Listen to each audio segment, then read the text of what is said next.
Comedy bang bang, comedy bang bang, comedy bang bang, comedy bang bang, comedy death ray, comedy bang bang, comedy death ray, comedy death ray, comedy death ray, comedy death ray. Hey, how's it going? This is Hot Saucerman. This is Comedy Death Ray Radio, and I have a fantastic program today. We don't often do long-form interviews, but I did it with Paul Rubens a few weeks ago, and when you have a comic mind like the one that I have on right now, you want to spend as much time as humanly possible with him or her, and just figure out how the watch works, you know? How the watch called the brain works. Does that make sense? Probably not. And we have a talent like that on the show today. You know him from the movie Big Fan, where he was the star. You can be a big fan of that movie as well as watch it. You know him from, he spent 2 decades on The King of Queens. You know him from Ratatouille, where he also spent 2 decades in that as the voice of Ratatouille. We have Patton Oswalt here with us. Welcome, Patton. Thank you so much for joining us here on Comedy Death Ray Radio. Thank you, Mott Hoopelman. Mott the Hoopelman, please. Yeah, Mott the Hoopelman. It is great to see you. You haven't been on the show in probably 8 weeks. Yeah, God, has it been that long?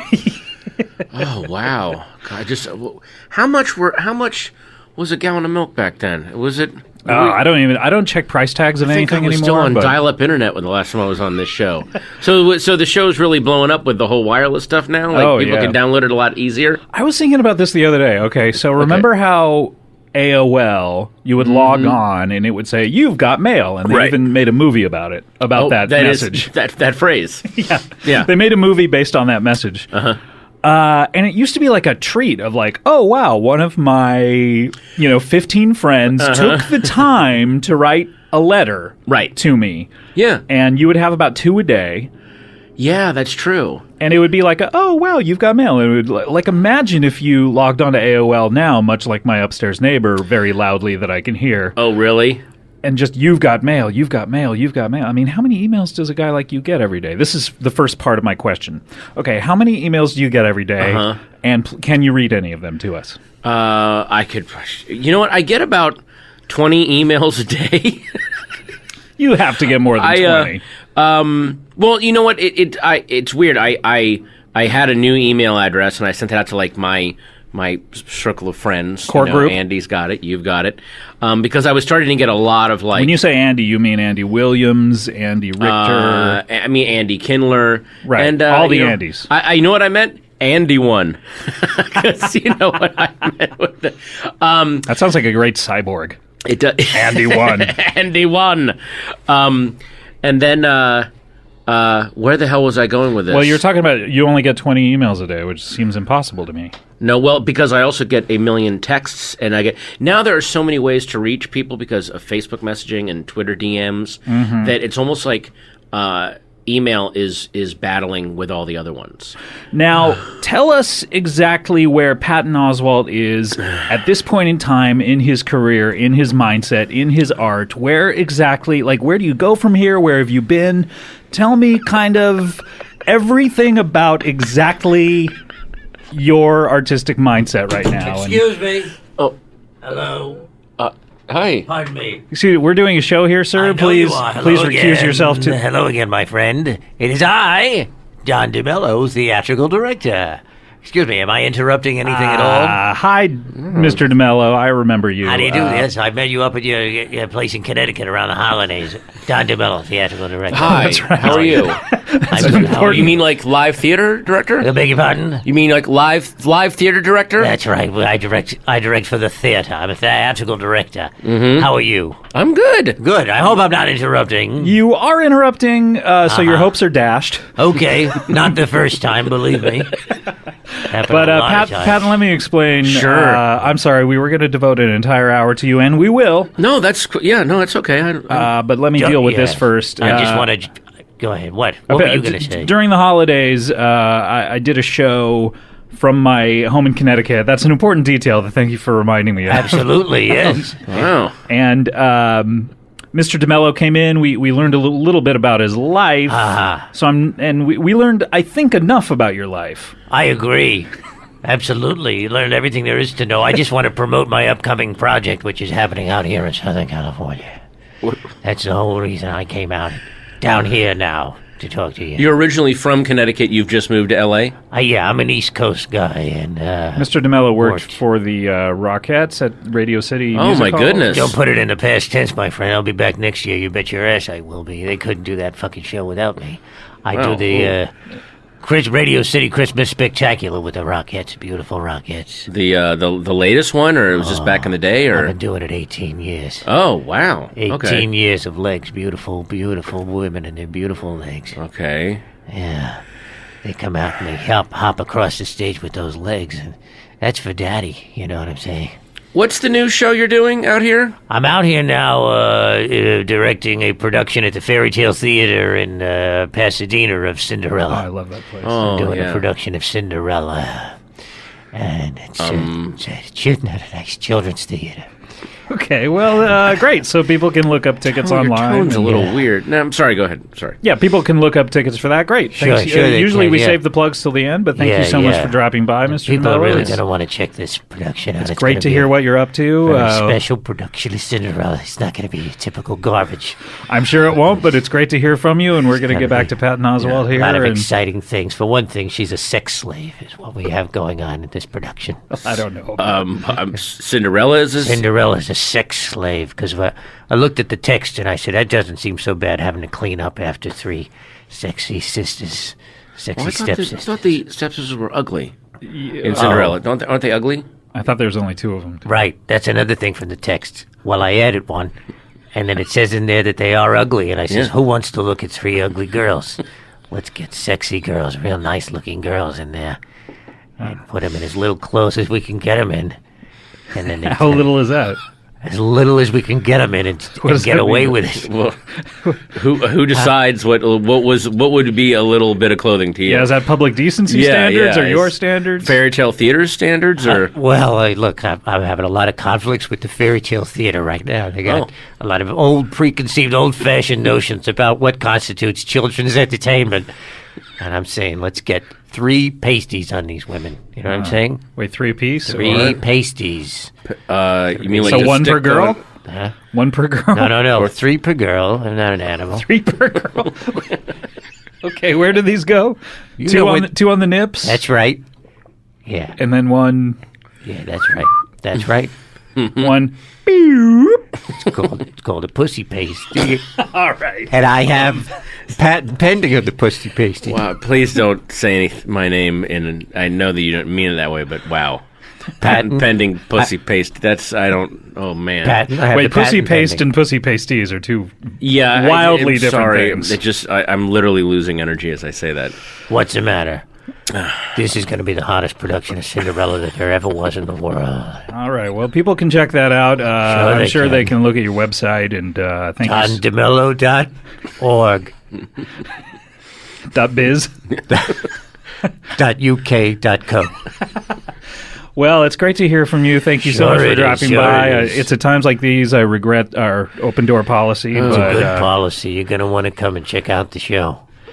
All right, we certainly will. Yeah, well, I think you've plugged it enough. Yeah. All right, so Patton, you could just let yourself out. The fairy godmother, by the way. Right. She's totally nude, the fairy godmother. Wait a minute. Then why would you be worrying about the stepsisters? Yeah, why was that you were pushing the envelope? You got to build up to it. You got to build up, you know what I'm saying? I guess so.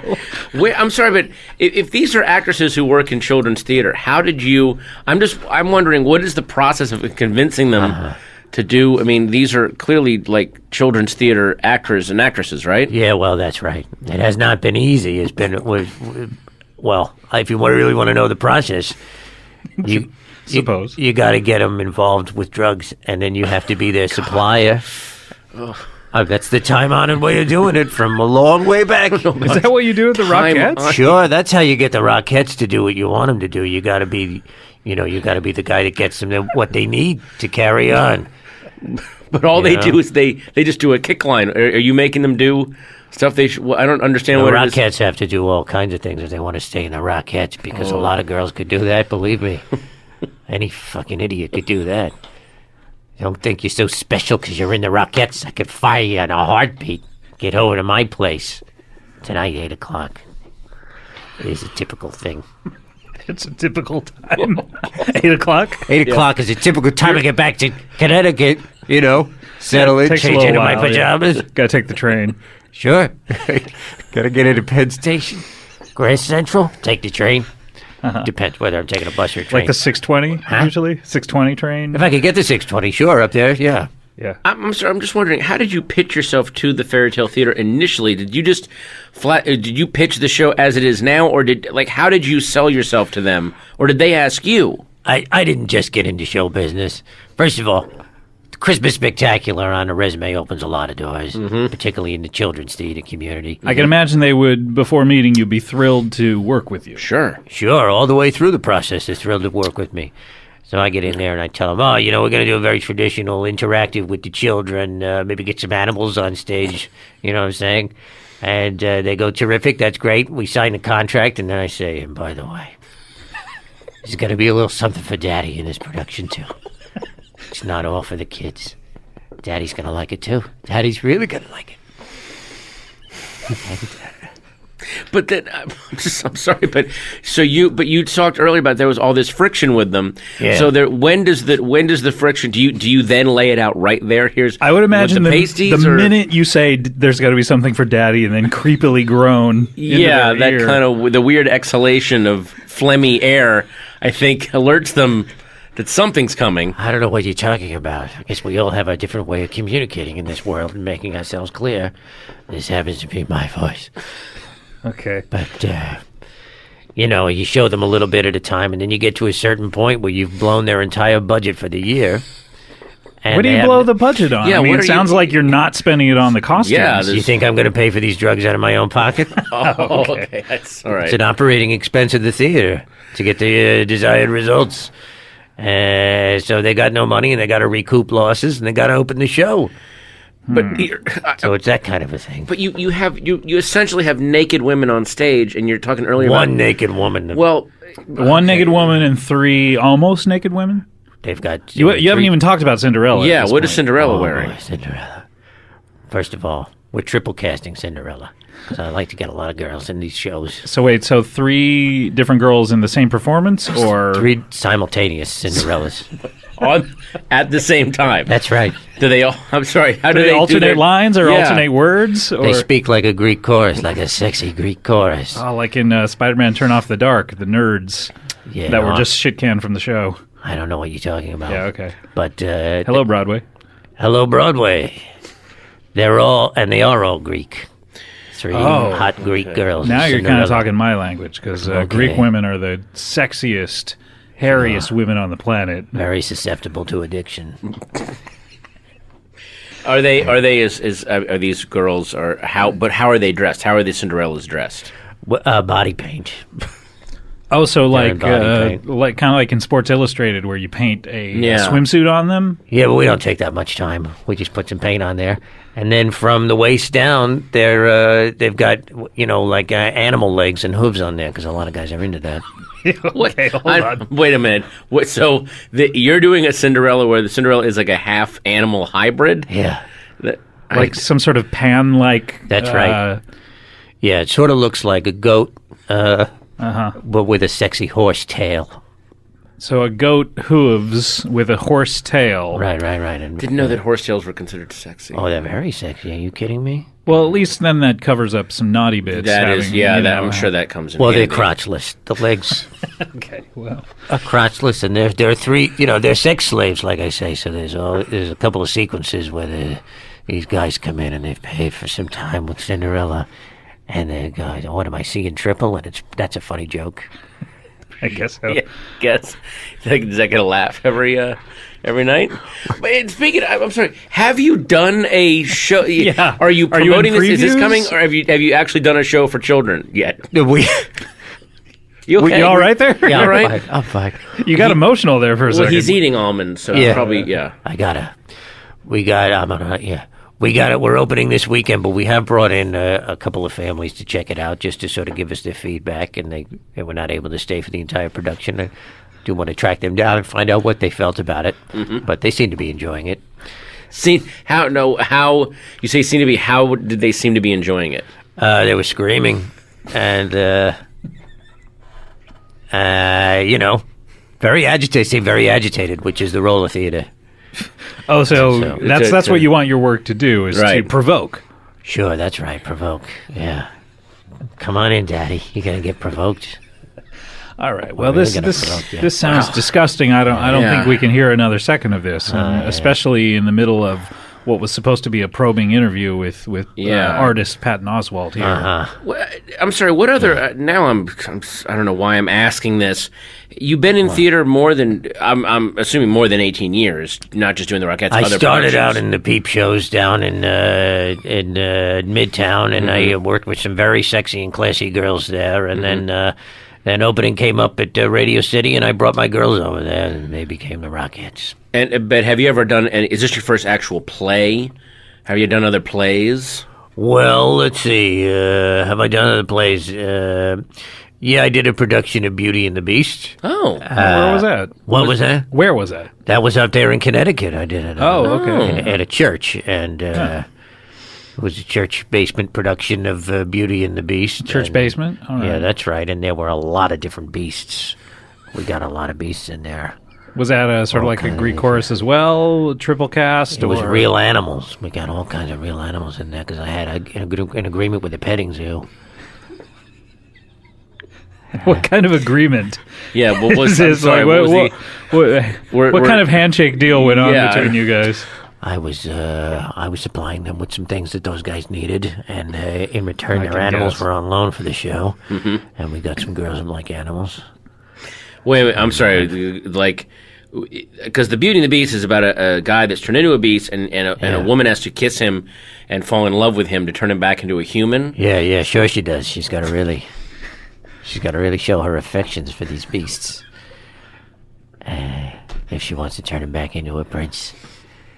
So, it was a good show. The mind reels. What? How would that show end? Did the beast ever turn? Yeah, was it a back into happy a ending? human, or- I'm sorry. Let me rephrase that. Let me Yeah, rephrase hold that. on. I was pretty happy, yeah. But you know what's funny about that is, and we didn't catch it until the end of the run. At no time was there ever a transformation back into a person. Just didn't catch that. We just forgot about it because we were having so much fun with the section where they fall in love. Where they show their affections for each other. And there didn't seem to be anything after that would have been anticlimactic. The very definition. That's right. There was no place to go after we got this poor girl playing Beauty. Oh, This poor girl. you just You okay? got Get a little really emotional. emotional again. She okay, or She's not okay. No, she's Oh. not okay. Oh my gosh, this is the only time I've ever seen you actually have some She sort was a of good remorse. kid. She didn't know that there were going to be quite so many animals. And that it was She going to thought be, there would just be one. to be honest with you, she thought there was going to be an actor in a mask. And I, kind of sprang it on her. Mm-hmm.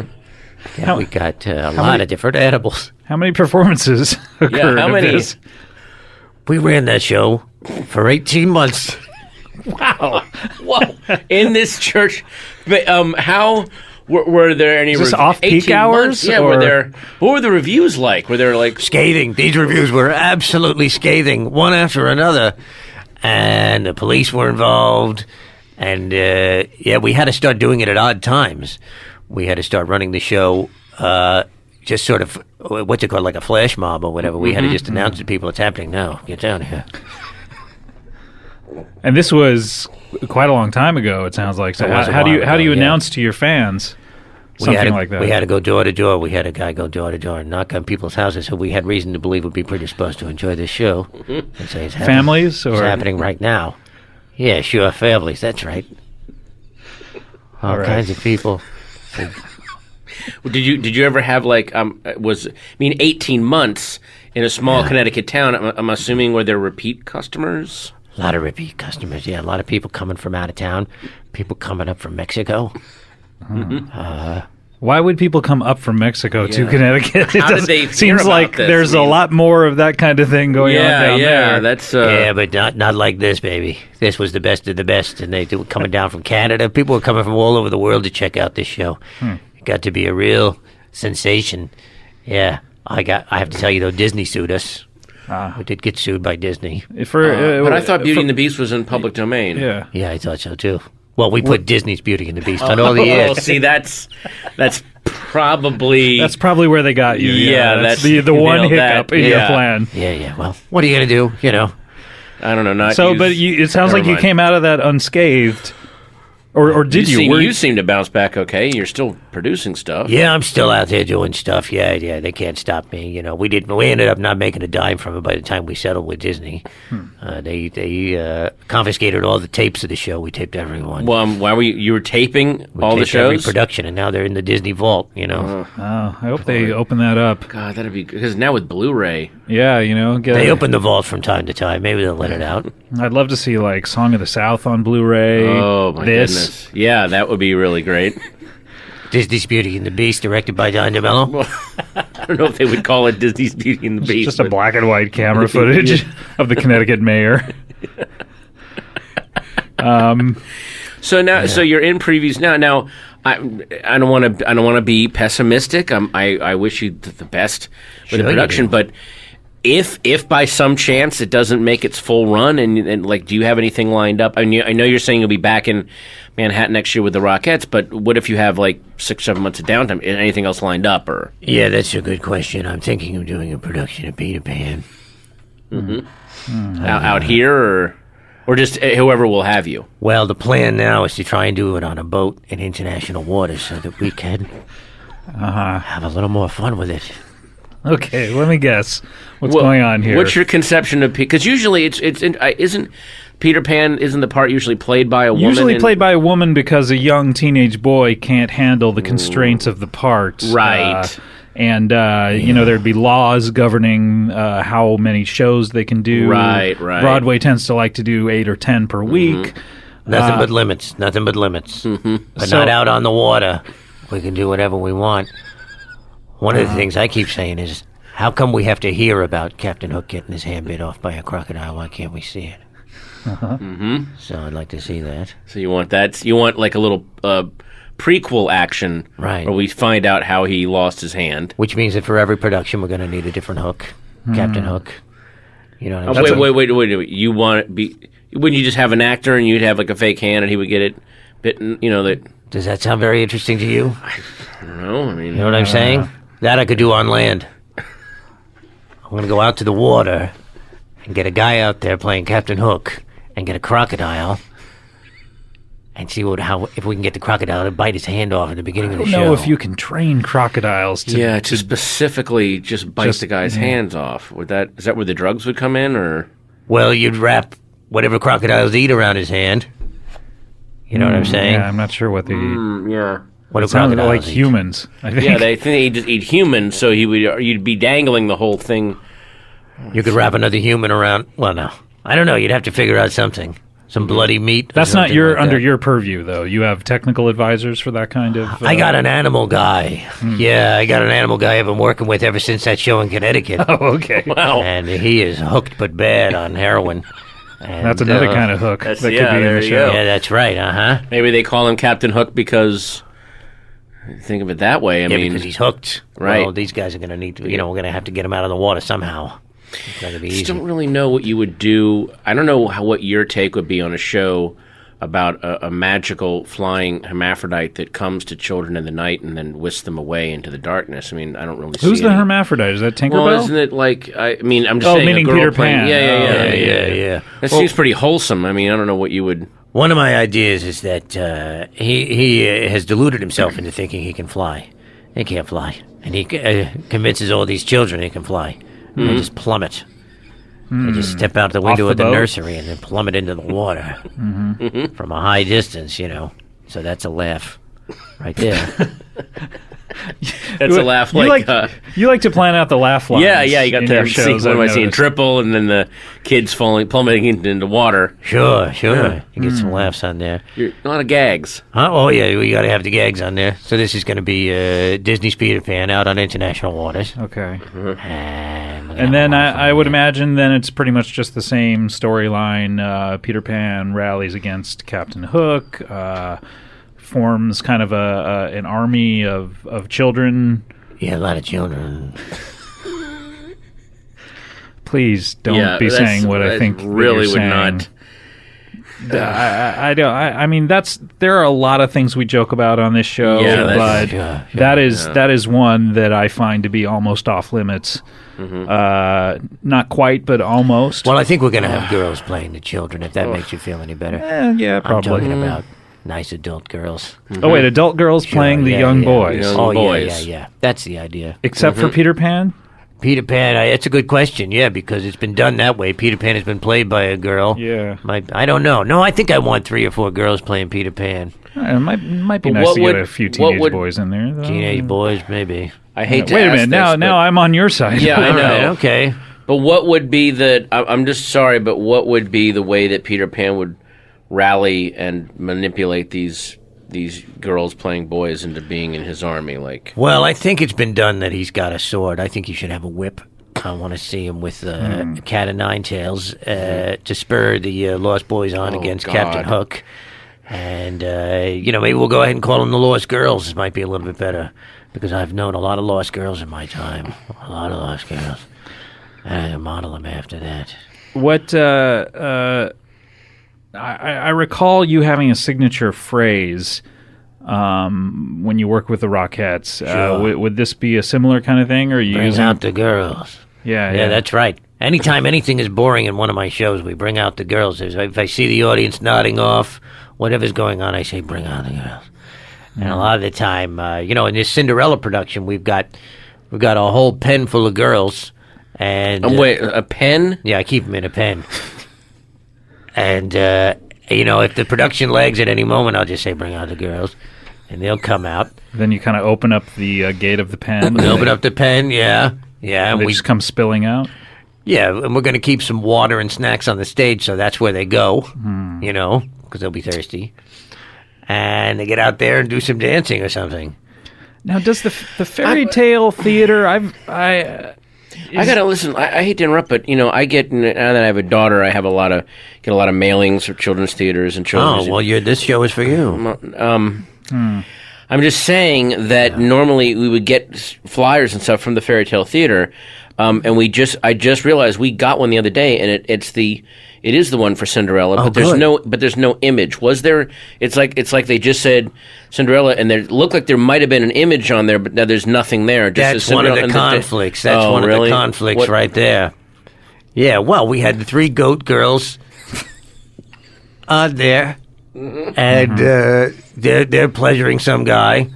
But I'm sorry. Go ahead. And in the distance is a party going on in the castle, and they're sort of casting their gaze at the castle, sort of like, oh, I wish I could go to that party, while they're pleasuring this guy. And then we had the nude fairy godmother up in the corner there, superimposed into the picture, like she's on the way to the rescue with her magic wand.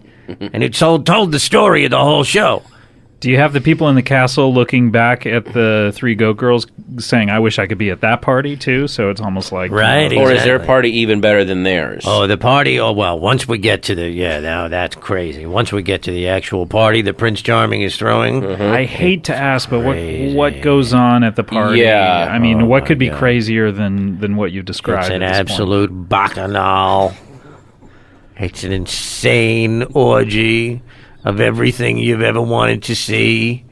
Name one thing you want to see. I mean, I I just... mean, at a children's theater, like maybe some nice dancing or... Yeah, some pretty there's some dancing. ball gowns. No, you're not going to see that. You're not going to see any ball. There's some dancing. Oh, I love got- I love the scene where the clock is striking midnight and she has to run away and she leaves her glass slipper. Remember that? Oh, yeah, So right. how do you guys do that? Like that? I bet that's just wonderful, right? Yeah, she leaves behind all 3 of her pasties. including the patent pending pussy pasty. oh boy. So you know what? It's going to be very memorable, and kids are going to love it, and parents are going to love it. It's not one of these things where the parents are sitting there going, "Oh, Jesus, this is just for kids." You know what I'm saying? They're saying that this is not for kids, nor anyone else. Well, it's the story. I mean, this is an enduring classic story. You know, the good story of Cinderella, and the story is intact. So I there see your for point them. on that. I mean, Yeah, I guess the basic structure is still there, and a good story is a good story. Every but girl wants to be a princess. You know what's funny, though? Come to think of it, we never do get to the ending. He never. You know what? That's funny. I just realized that now. We never get to the point where because it's anticlimactic after the orgy at the party where she goes, you know, and then the clock strikes 12 and she runs out and leaves all of her pasties and she runs through the audience and interacts with the audience. Oh. And then that's the end. That's how we're ending our production. But interactive theater. Yeah. Very interactive. Now, I've never actually heard of the Fairy Tale Theater in Pasadena. Is this a real place, or? Oh, they have a long tradition of doing wonderful productions but exclusively just for children. Right. Hence the Fairy Tale Theater. Garbage. Absolute garbage. I went to see their Hansel and Gretel, and I'm like, this is going to be a good one. They're literally taken captive. You know what I'm saying? They're giving candy. Yes, this is going to be interesting, right? You know, they get bondage type of thing. They played with none of it. They told it exactly the way you read it 1,000 times. Nothing for Daddy. I'm here with my guest, Patton Oswalt, and a guy who barged in the middle of it, Don DeMello. Pardon me. Did I barge in? I didn't mean to barge in. Sorry, I just came down to promote Cinderella's. Disney Cinderella at the Fairy Tale Theater. Well, I wouldn't. Might want to call it Disney's Cinderella. Why not? I'd just call it Cinderella. We'll see. You know, a lot of people are fans of Disney.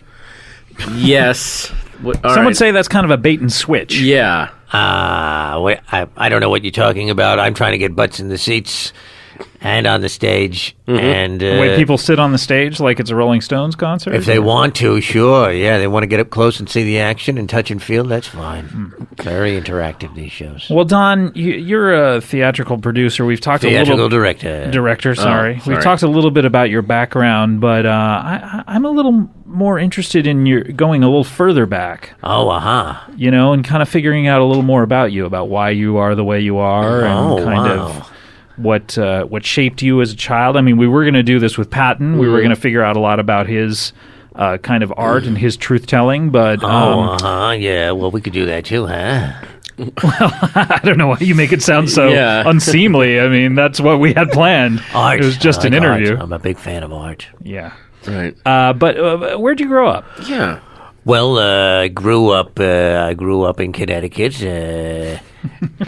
Yeah, that's always where I've been from. Didn't stray far. No, I didn't go too far. No, I like it up there. I'm just trying to figure out, like, what made it a young DeMello. What drew you to the theater? Because did you start off as an actor, or did you always want to direct? Oh, well, I grew up in a whorehouse. Okay, see, this is answering a lot of questions already. What's that? Why? You know. What did you? I mean, remember when Richard Pryor grew up in that whorehouse, and you know he is that right? He became. I think it affected him. You know. Oh, I don't think it really had any effect on me. I think it was a typical upbringing in most respects. You know, I was surrounded by whores at all times, and there were guys coming in there banging these whores all the time. Yeah. How old were you? Oh, I've from as early as I can remember, I lived in the whorehouse. I was adopted by the whorehouse. The house itself adopted you. It was something to keep up the morale of the girls. Oh, okay. So you didn't have a particular mother?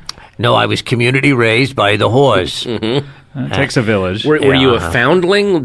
Were you left at the doorstep, or did they go to an orphanage and go, we want a kid. The whorehouse wants a kid. Yeah, that's right. The whorehouse wants a kid, and they went in there, and there was a lot of lying to get, because you know what, the orphanages don't want to sign a kid over to a whorehouse. No, of course not. That's the last thing they want to do. Seems like they would have to grease a lot of palms. What did they say to get you? What were they saying? Well, they went in there with a guy who claimed to be the United States ambassador to China. In reality, he was just some pervert. And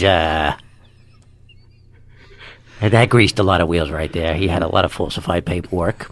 How did he get? He's just some pervert. How did he get all this paperwork? Yeah, what is he? How does Well, a I'm pervert... not saying it was good, but he had all of these diplomatic documents and things like that. In the orphanage, they don't have a lot of money to go check out paperwork. Sure. Wow, the story is bringing up a lot of emotions. Okay? Yeah, I'm getting very emotional about it. It's like an Al Swearingen kind of thing from Deadwood.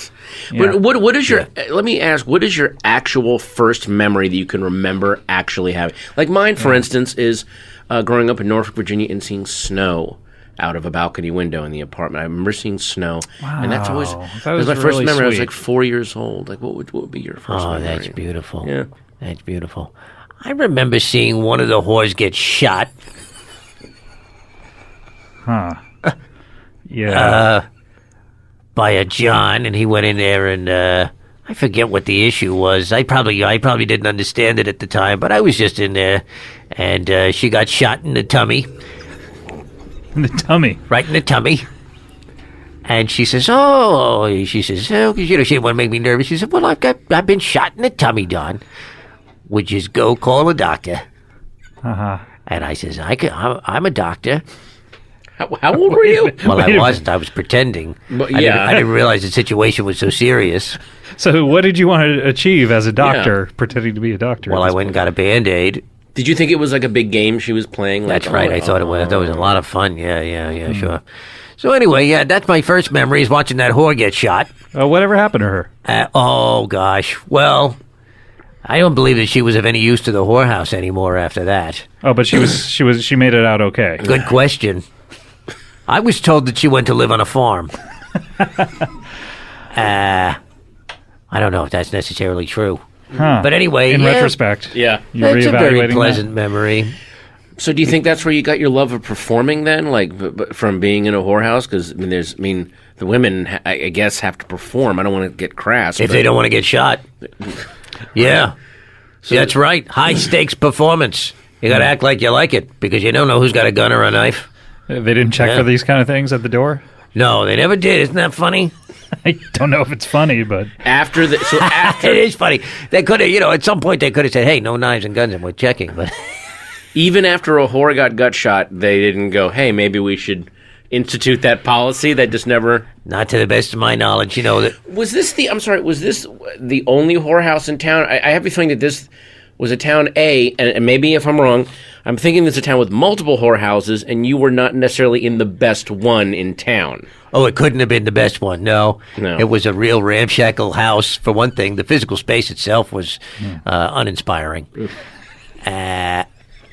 Uninspiring to perform in? Yes, it was. Yeah, it was. Okay. And that taught me something. You got to be in a classroom if you really want the girls to do their best. See, I can see the roots of directing right there. Like he's guess already so. thinking in terms of art design and set design. I mean, is that... It was an aesthetically depressing space for the girls to perform in, and so I'm not surprised a few of them got shot. But at the same time, it was all you know. How did you know that it was depressing? Did you ever, what was the first time you saw something that was aesthetically pleasing to you? Yeah, that you're like, hey, Well, I remember going to the post office and thinking, this is beautiful. Have you guys ever been to a post office? One or two in my life. Yeah. But Nice. what were you mailing? Do you remember? What was I mailing? I was mailing letters. I just wrote to Mom, and on the envelope, just trying to reach my actual birth parents. Yeah, I wrote thousands of those. Really? What did you? What were you trying to communicate to her? Oh, I just wanted to tell her, hey, come and get me away from these whores. See, it doesn't sound as happy as you're making it out it's to a little be. weird. That, Oh no, that's kids go through that phase where they don't want, you know what I mean, where they don't want to live at home anymore and they want to run away. And I just, there were, believe it or not, times when I wanted to run away from the whorehouse. From what age to what age did you go through that phase? I would say probably 7 to 18 when I was I wanted to escape from the whorehouse. Your entire childhood, then? Oh, I don't know about that. What happened at 18 to kind of turn you around on it? Oh, the whorehouse burned down. And how did that come to be? I hate to ask, but was it an accident? You know something? They never investigated. I specifically remember the fire chief out there. Somebody says to him, does this look like arson? He goes, who gives a shit? That was it for that. But There now, was- by the time you're 18, had you been drawn to the theater at this point, or was it shortly after the? Yeah, did you go to college? Yeah. Did you study fine arts Yeah. in college? Believe it or not, I am totally self-trained, self-learned. Never did go to any sort of a college whatsoever. Any sort of high school? Any? There's been no education whatsoever. How did a young Don DeMello learn how to read Yeah, Oh, well. and write? Because you've been writing these letters. yeah. Yeah, well, I made up my own language, Oh. written language. Yeah, those letters would have been unintelligible if they had ever reached my birth mother, which I never had the chance of doing. What can you describe this language for us at all? Is it sort of like Pig Latin or Esperanto? Or... No, I mean, I could speak English, but just when I sat down to write, it was all confidence and no skill. In other words, it was just shapes and lines and shapes. Was it like a and pictures. rebus where you were trying to Yeah. put pictures down and? It was pictographs, yeah, right. Exactly. I don't know what a rebus is. Nobody does. Well, Okay. a lot of people who have actually been to yeah. high school or Nobody grade knows school what a even. rebus is. We're not judging you. That was mean. But then but I'm just wondering, how are you just again? You said confidence and no skills. Did you just confident your way into I'm going to direct theater? Let me direct. What was your first job My first job in the theater? Oh, my first job in the theater was. Oh, wait a minute! We almost said, what was your first job? Before we get to your first theater job, you were about to tell us that. I'm sorry. Did you have jobs before you got into theater? Oh, sure. Everybody struggles a little bit here and there. Sure. Yeah, my first job was going into the sewers and trying to gather up like raccoons and stuff like that. Because they're clogging the sewers, or Were they dead or alive? Honestly, there was a guy that lived in a van who gave me $10 per raccoon. That was my first job. did he say you have to go in the sewers, or just that's where they all were? That's where they are in the daytime. The raccoons. know that. Oh yeah, they're sleeping in the sewage. So you get down there and you get them while they're sleeping. You hit them over the head with a hammer, and you bring them up to a guy in a van and get $10 per raccoon. Oh boy! I don't know what he was doing with Dead them. or alive?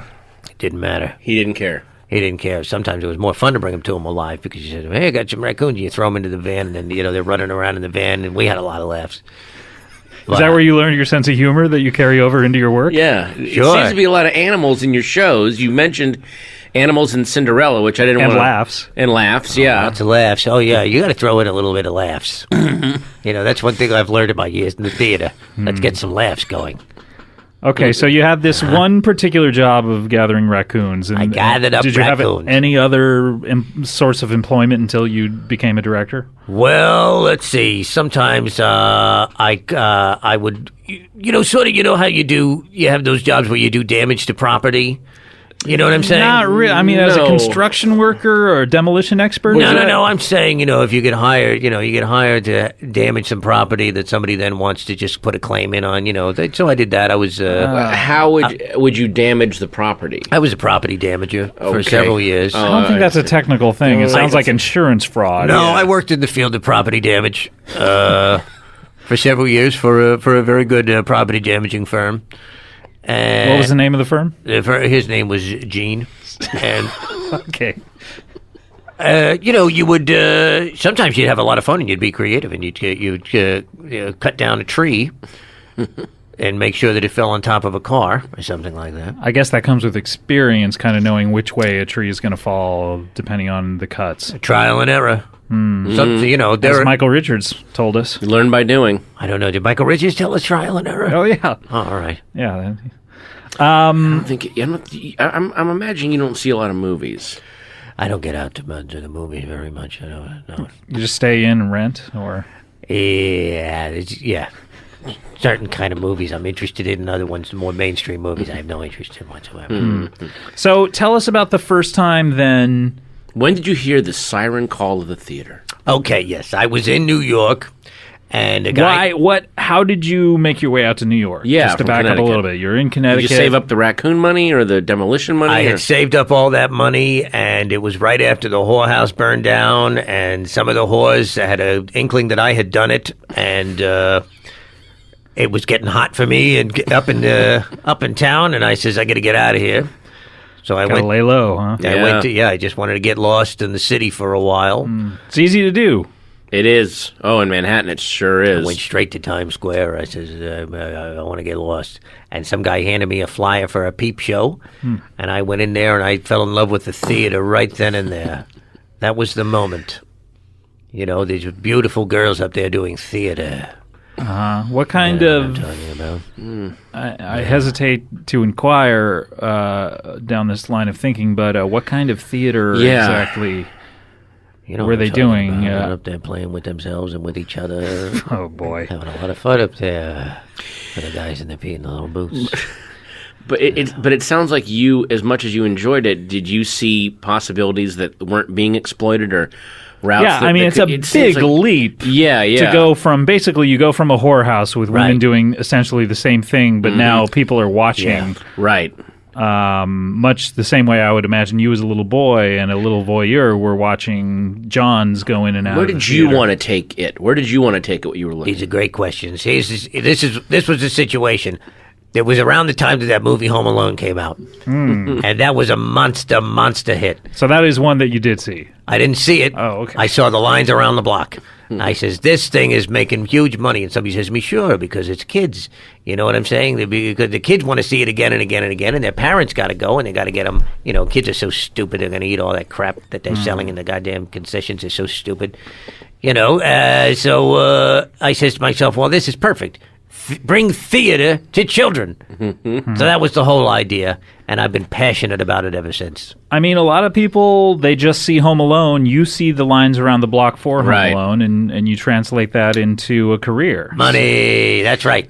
So in that Nobody way, was bringing theater. Theater only existed for adults one at a time in booths to watch. Well, see, one at a time, all by themselves. That was the only thing that was going on in theater. Your definition of theater is a huge umbrella, for one thing. It includes all kinds of things, and you have a very eclectic taste, and I'm impressed, but I just don't understand. Why were you watching a peep show and saying, okay, this has got to be for children? Why aren't children? Were you sitting there going, why aren't children seeing this? Was that what you were thinking? I would imagine, not to answer for you, but he, as a child, is so used to seeing that kind of experience, he's become inured to it, if that is the correct word. Again, another one Are we putting words in your mouth? I'm sorry. Yeah, absolutely. I don't know what you're talking about. I didn't know how to make a movie.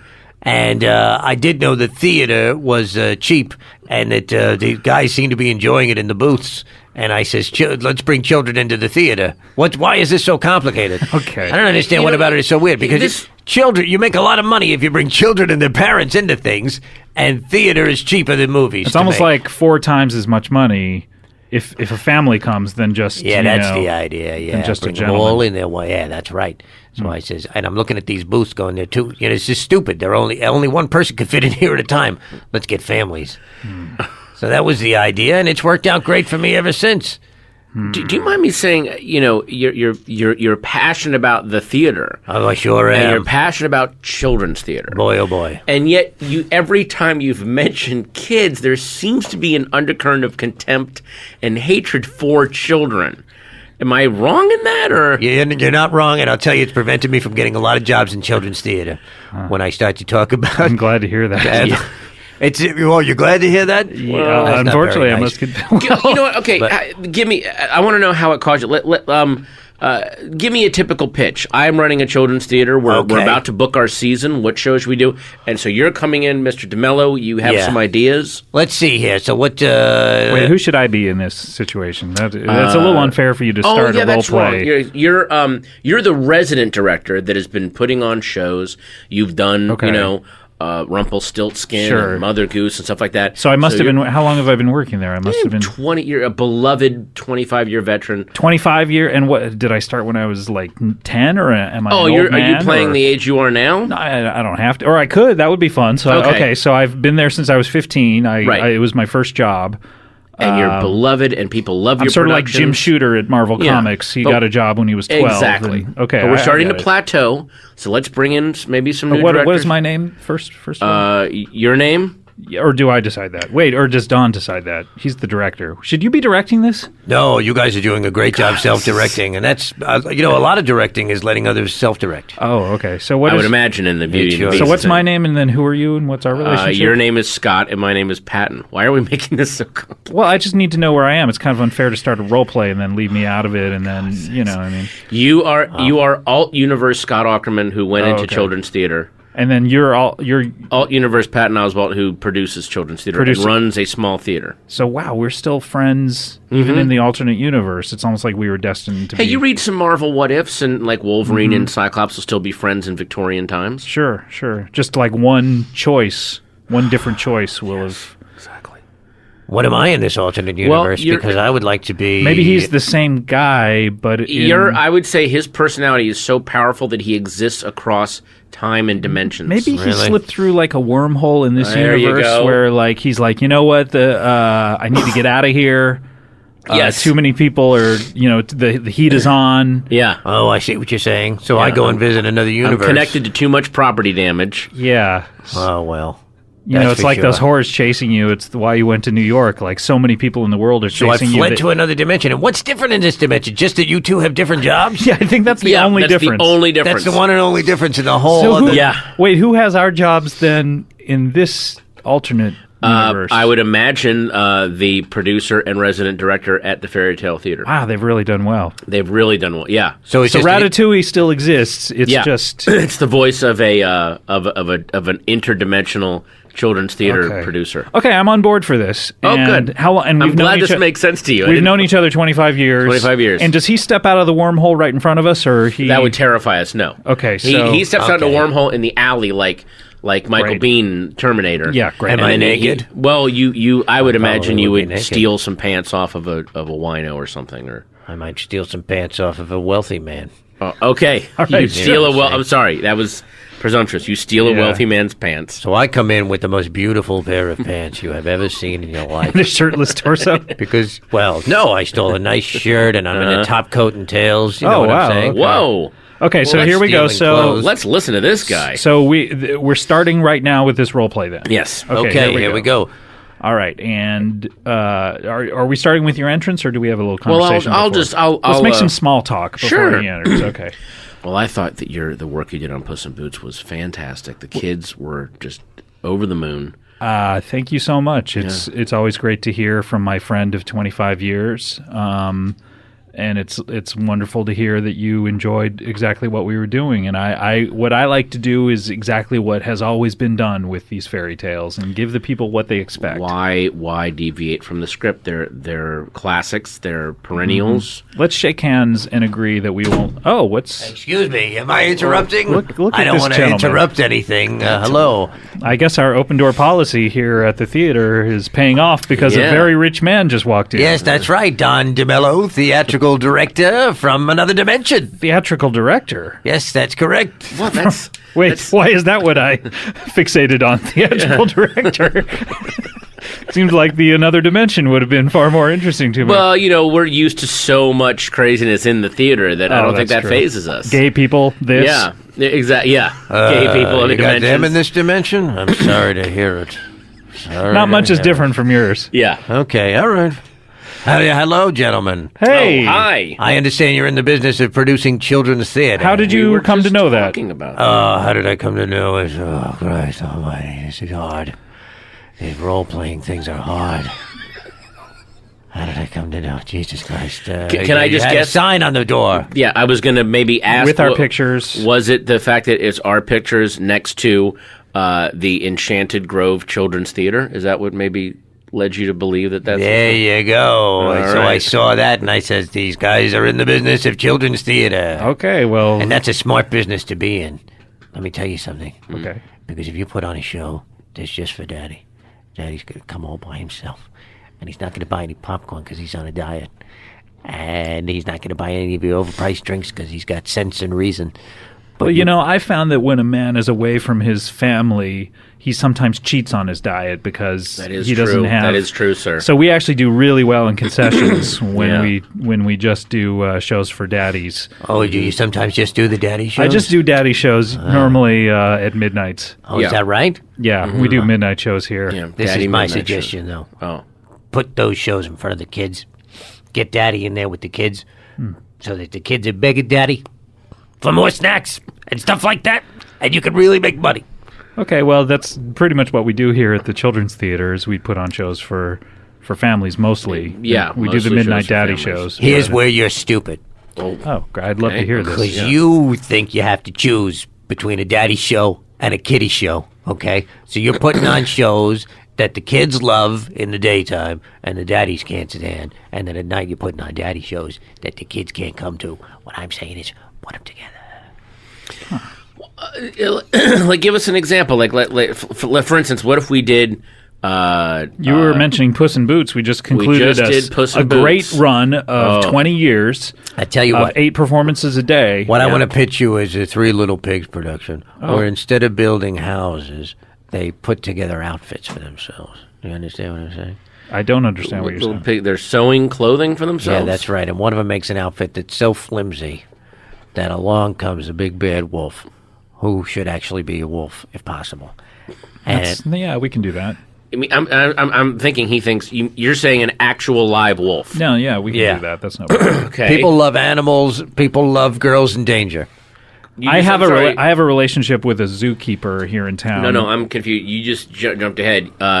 You said these are little pigs are making clothing. Oh yeah, no, the pigs are girls, beautiful girls, the most beautiful girls you can find. Beautiful girl pigs. Beautiful. No, these are real girls. Real girls. Human I get girls. it. I get it. Beautiful, I get it. gorgeous. Okay, well that's easy to do. I have a relationship with a zoologist who I supply him with drugs, and he gives me animals quite often. So Your business model is very impressive. Thank you so much. Very, very impressive. Thank you. All right, so he'll need to supply a wolf, okay? No problem. Yeah.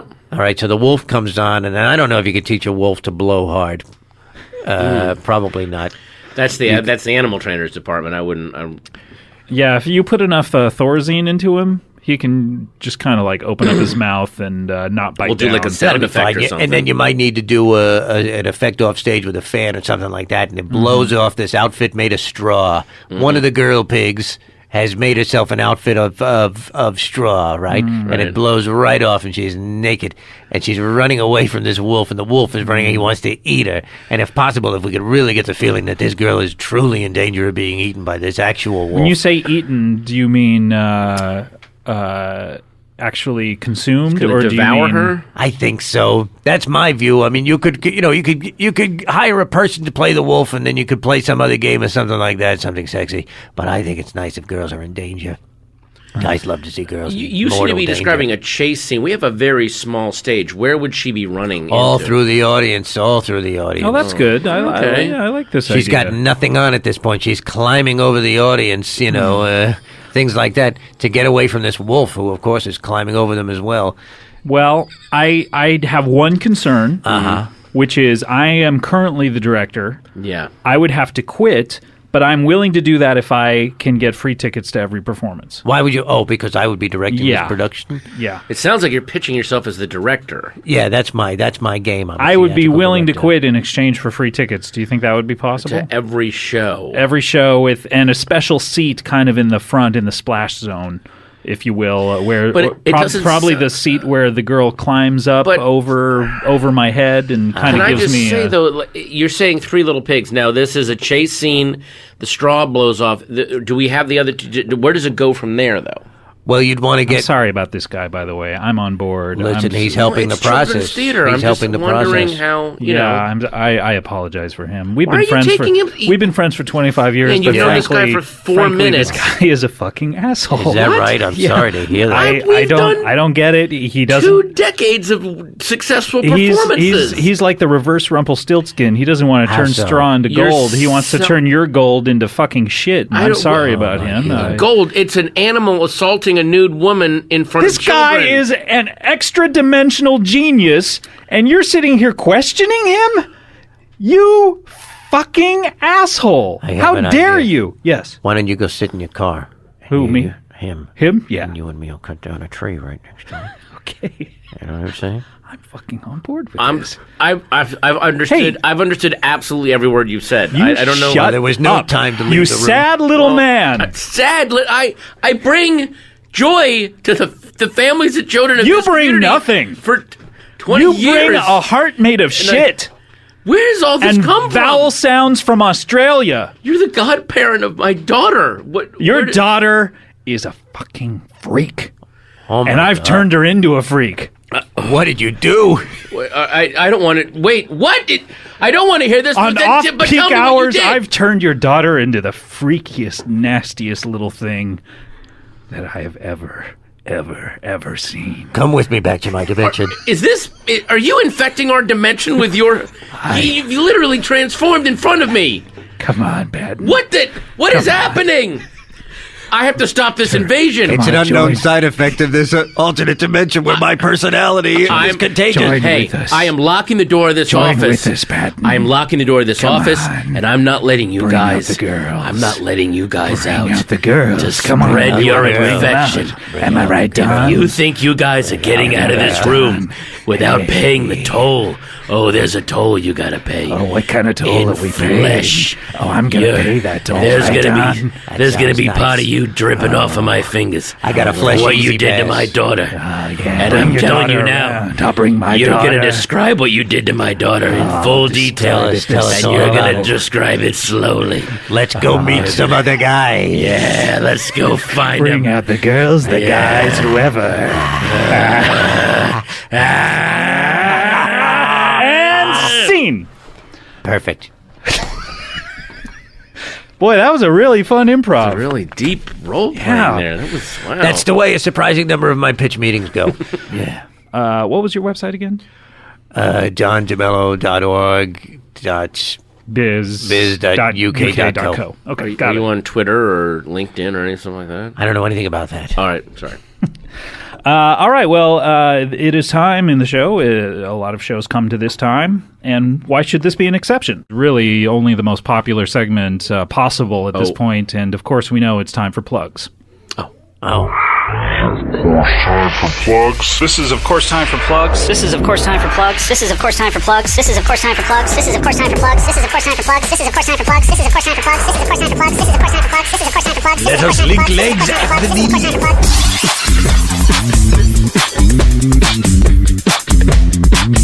This is, of course, time for plugs.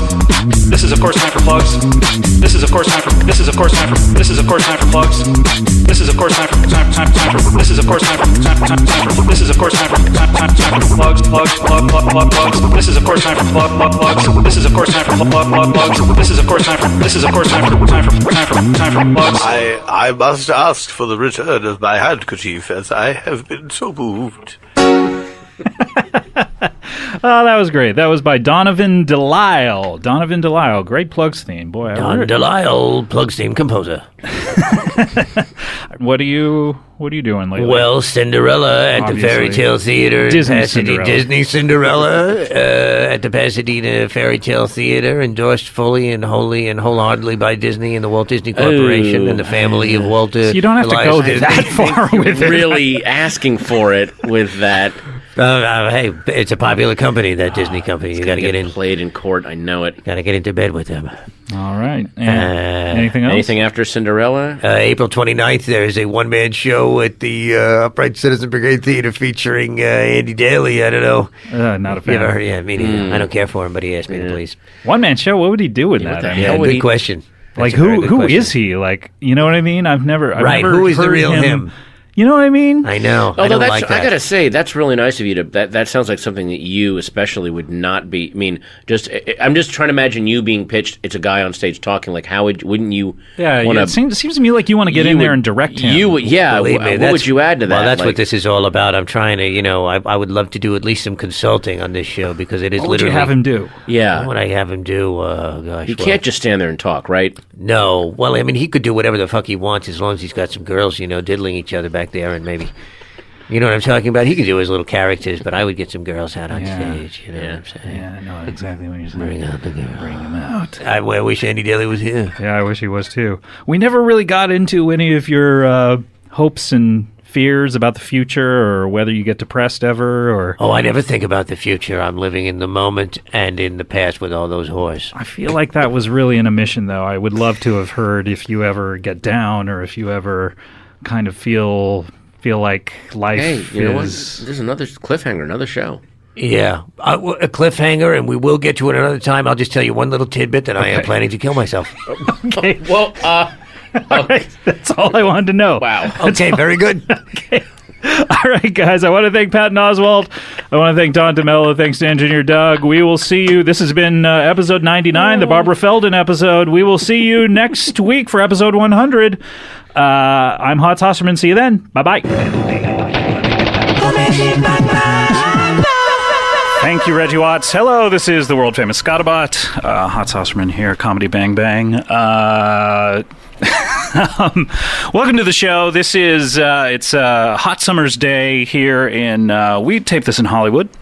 It's easier to get guests that way, and we have a fantastic guest, the first time on the show here, and we'll talk about that, all of what that means. I don't know what I'm hyping here, but you know her from Community, and she is one of the ensemble stars of that show. Please welcome Gillian Jacobs. Thank you for having me. Now, it's your first time on the show, so let's just get into that. What does that mean? That means my palms are sweating with anticipation and fear as I approach most things with both anticipation and fear, and great excitement. Thank you for having me. Is this your first podcast experience? No, probably not. Oh gosh, it might be. Really? Not done the WTFs? No. No? I have not what the fucked. And I have not... I don't think I've been on a podcast. This is my first podcast. Now, we we didn't meet at this, but we have done the Thrilling Adventure Hour together, which is a podcast. So don't write in and say she's a liar if you ever see her on that. I've appeared on the Thrilling Adventure podcast, but that was not specifically a podcast. That is a live show. For a live audience, yes. And we struck up an acquaintanceship sort of there, but at a party beforehand. And so we're relatively new acquaintances. We are, yeah. But I have heard a lot about you. Oh. So I have a lot of preconceived notions about you. Wait a second. I have many prejudices against you already. So hopefully not based on my race. Solely based on your race, which is, I'm a known racist. So that's basically what I do. Well, welcome. Thank you so much for being here. I'm very, very, very pleased to have you. And I'm a big fan of the show and Community, that is. Not your own? Yeah, I'm a big fan of my own show. And really, really love it. Any episode that comes out, I'm a huge fan of. That is almost the opposite of the case.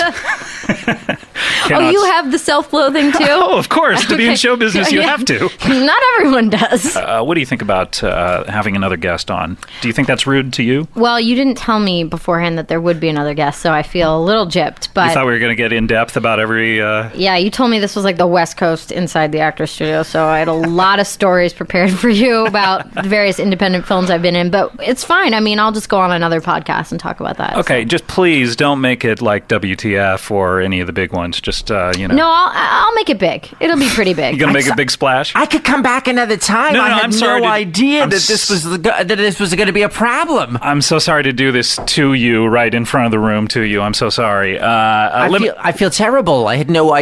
No. It was kind of a booking snafu. I had booked Gillian for kind of an in-depth, getting into every little facet of her career. Yeah, sure. But I double booked the show, so... Look, I had no idea. Very sorry, Gillian. It's okay. I'll get over it. I think it's Gillian. With what did I say? Sure. All right, so let me introduce you. I don't know that much about our next guest. He has written a book about his profession, and his name is Andy Callahan. Hi. Yeah, that's right. You do know something. I wrote a book. It's terrific. Thank you for having me on to talk about it. It's my pleasure. I'm very excited. Well, okay, look, it's a humor book, okay? So you can buy it if you like laughing. And so that's why, because it's all about about a comedy. Isn't this a comedy show? This is a comedy program that works out really well. Terrific. A humor book. This would be, if you go into a Borders Books, this would be in the humor section. If you could find a Borders book. Sure. Isn't that right? They're going away, aren't they? They're like the dinosaurs. You know They what? are. I know she was kind of kidding about that, but that is a great point. Can you find a Borders Books? Oh, you know what? Hey, how about that's a new, like a game show or something like that? Or like, Find an open bookstore. I know that you're kidding right now, but that is a great idea. Okay. All right. Hey, well, look, I'll take the money.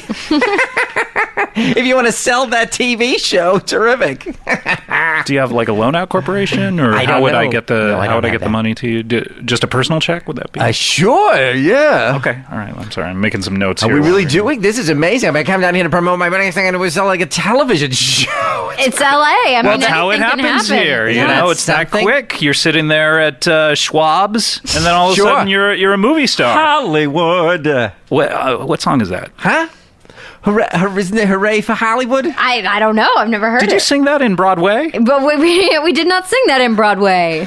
I did sing Putting on the Ritz. Oh, well, that's a good one, Isn't it? Sure. Yeah. Who did it in the 80s? Did a terrific version. Taco. Sure, he did. Oh yeah, it's a very slowed down, long version of Putting on the There Ritz. should be, I think, a version every 15 years or so of that song. Hey, we're due. You know, with We are due. with modern styles. You know, so like you have Taco's version in 1980. Today it would be all about grunge.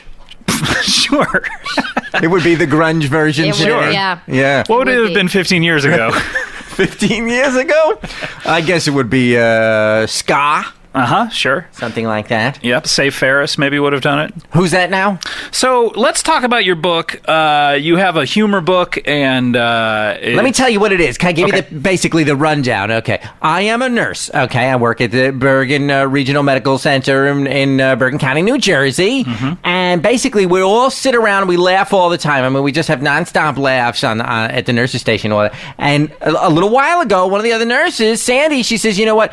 The things that happen here on this floor of the hospital are hysterical. The stories that happen here are funny. We're in hysterics all the time. Somebody should write a humor book. I says, why not? So that's what it is. I wrote a book. You said why not? Yeah, I'm a nurse, and I wrote a book about nursing and just some of the crazy things that happen when you're a nurse, and in particular, the crazy things that Is happen this, on the floor that I work on. Some sort of a memoir, then, of the particular stories that have happened to you, or a compendium of different stories that have been told to you? It's nothing fancy or French like that or anything. It's just it's a collection Pardonnez-moi. of what is that now? What are you, from France? This is terrific, this guy. He's, it's really something. Anyway, no, it's a collection of just true funny stories that have happened on our floor that had us in hysterics. So Right. that's all. Like things you found up people's butts and stuff like that. Oh, come on. Great question. You know Where what? my mind goes. You do find things up people's butts. It's true. But where I work in particular is I work in the long-term care floor, okay, with patients who are Slowly dying. Well, you know what? That's kind of one way to put it, yeah. They're not going to get out of the hospital. They're never going to get out of that. They're not going to get any better. The only thing of those people's butts is cancer. Well, it isn't like that. What was that noise? That's a good one. Well, they have a lot of dementia, to tell you the truth. They're the senior citizens. They're very old. A lot of them were committed against their will. You know, a lot of they have no family, no one to rely on whatsoever. They're all, and it's, but we're in hysterics all the time over there with some of the crazy things that they say, some of the things they come out with. Wait. Just hysterical. Hold on a second. So you're saying to people with dementia, you just write down what they say. Well, you never know what's going to happen, Nor do with they, the dementia right? patients. Well, something that's... You guys. We're having that a little bit of sound fun you're at your making. expense. I know we're making this sound, and this is a Hey, serious- I don't mind. We're here for laughter.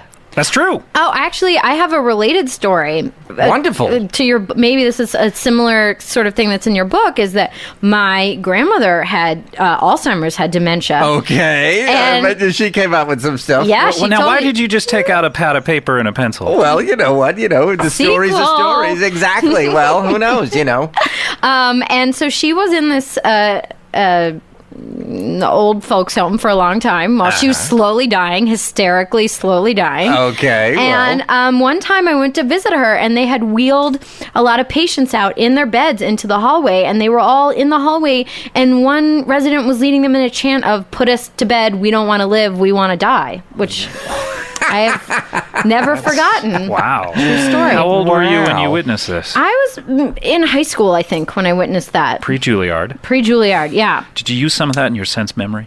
I did. Yeah, whenever I have to like really laugh really hard, I think about that. Well, I'll tell you what, that's a great one, and it's just the sort of thing that would be in our book, because it's like, how do you get a chant like that started? I mean, that's pretty funny to think of who started it and who was the second guy who says, yeah, sure, okay, let's go. And then the whole room is doing it. You're going to be kidding me. I mean, if that happened when I was on, I would be in hysterics. Anything that dramatic happen? Well, I'll tell you some of the stories, and then you want to hear some of the stories of the, I mean, they're just stories. Okay, so we got one resident on the floor named Bernard. That's Bernard. So one night, hanging out at the nurse's station, right, very late at night. And by the way, that's when the dementia patients really get bad. Oh, at night, the night terrors? Yes, they get really, that's when they really go crazy. Yes, at night is when they really go crazy. Anyway, so it's 2 o'clock in the morning or something. I hear, they stole my sheets, right? Top of his lungs. I hear they stole. I go, oh boy, Bernard, right? He's got to be. So I get in there. Sure enough, he's sitting there on his bed with no sheets, and I'm thinking, who would steal anybody's sheet? Well, everybody's got their own sheets. It's hysterical. Who would take a sheet? Okay, so you had to see us. We decided, everybody on the floor, the nurses, okay, so let's have a sheet hunt. I mean, you had to see us. Let's have a sheet. Whoever finds the sheets. A sheet hunt? Is that what you... a sheet hunt. Whoever finds the sheets gets $1. So we're like walking around like Sherlock Holmes. You know what I mean? Like looking for these sheets. Okay, terrific. Okay, so then the sheets turn up. You're not going to believe this. Balled up in the toilet of one of the other patients, okay, and there's a number 2 in there. Oh, no. There's a number 2 in those sheets. So we said, well, did you steal Bernard's sheets? This guy doesn't have any idea. He's sound asleep. He doesn't have any idea. We'll go back to Bernard and say, how did your sheets end up in there? He doesn't know. I mean, you can't get a straight answer out of it. They're so crazy. Were there security cameras that you could check? Or? No, we don't have that. No, there's no need for that. Yeah, so we never did find out what happened. So, I mean, I think that's hysterical.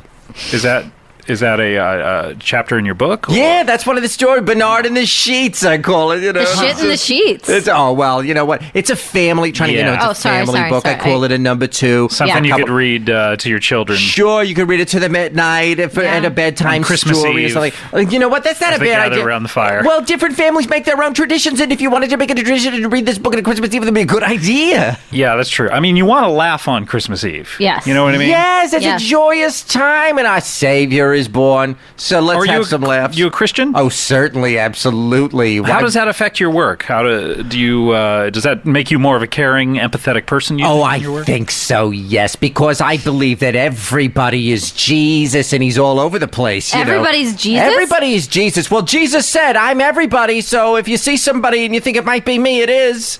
He said that's in the Bible. Yeah, and then there was that song, that What If God Was One of Us song, which probably is a good... Isn't that a terrific song? Wonderful song. That would be a good game show, too. You know what? As long as we're creating game shows, sure. Can you find God? Yeah, because everybody is. So I think that's terrific. Everybody wins, right? Who would? Yeah, well, that's true. We're all winning. We're all going to win, at the end of our lives. That's right. We'll be up there in heaven and stuff, and it'll just be terrific.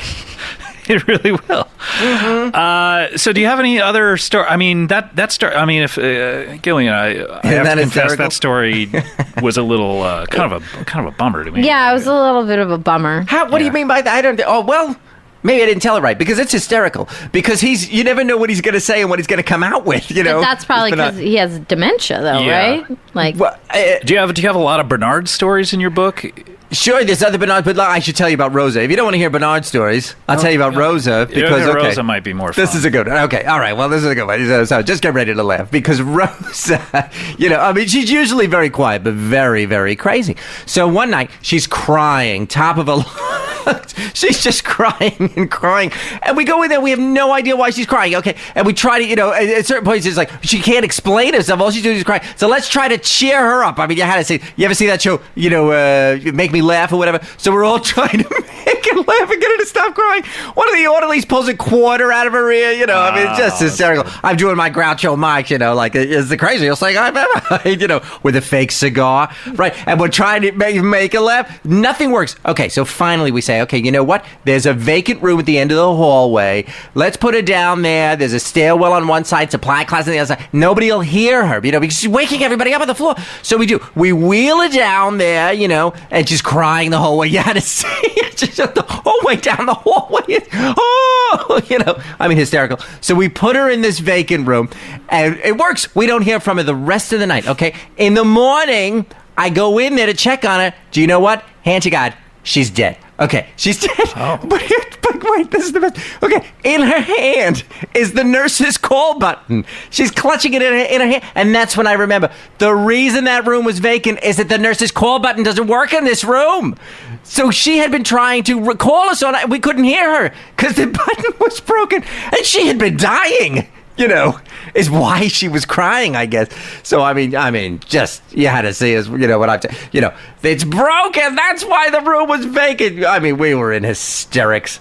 When someone's in distress, do you ever, check their vital signs or run any medical tests on them, or do you just try and make them laugh? Well, we were trying, we were trying to cheer her up because the problem that she was presenting was that she was upset. So the cure seemed to be to try to get her to laugh. But I see what you're saying about vital signs. That's an interesting point. Where do you get a fake cigar at that hour? No, I was pretending. Oh, you're a mine cigar. I'm sorry. Okay, no. I'm sorry. That was sticking in my car. Oh, do I need to tell the rest of the story from that point Yeah, I wasn't really listening. I was kind of hung up on that. Okay, so nobody can make her laugh. She's just crying and crying and crying. And then we said, you know what? I got an idea. Let's put her in a vacant room at the end of the hallway. Oh, okay, because the cigar was mined. Okay. Yes, I get it now. Sorry. Okay, Look, I tell the stories a lot better in the book. I had an editor who's like, who would ask questions like that. Oh, it's not self-published? No, are you kidding me? What does that mean? No, I got a real publisher. Who's the publisher? It's a Penguin Classic.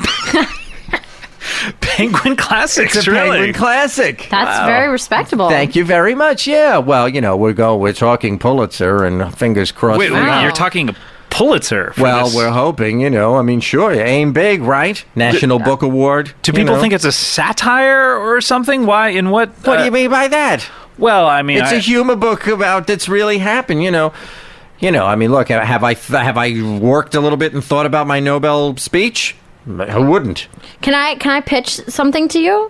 Yeah, okay. I think that you should describe this as One Flew Over the Cuckoo's Nest from Nurse Ratchet's point of view, because that's what it sounds like to me. Do you pitch a lot of things, Gillian? I pitch many things, balls, ideas, more balls. How did you get into this type of work? It doesn't seem like something that would necessarily appeal to a person of your disposition.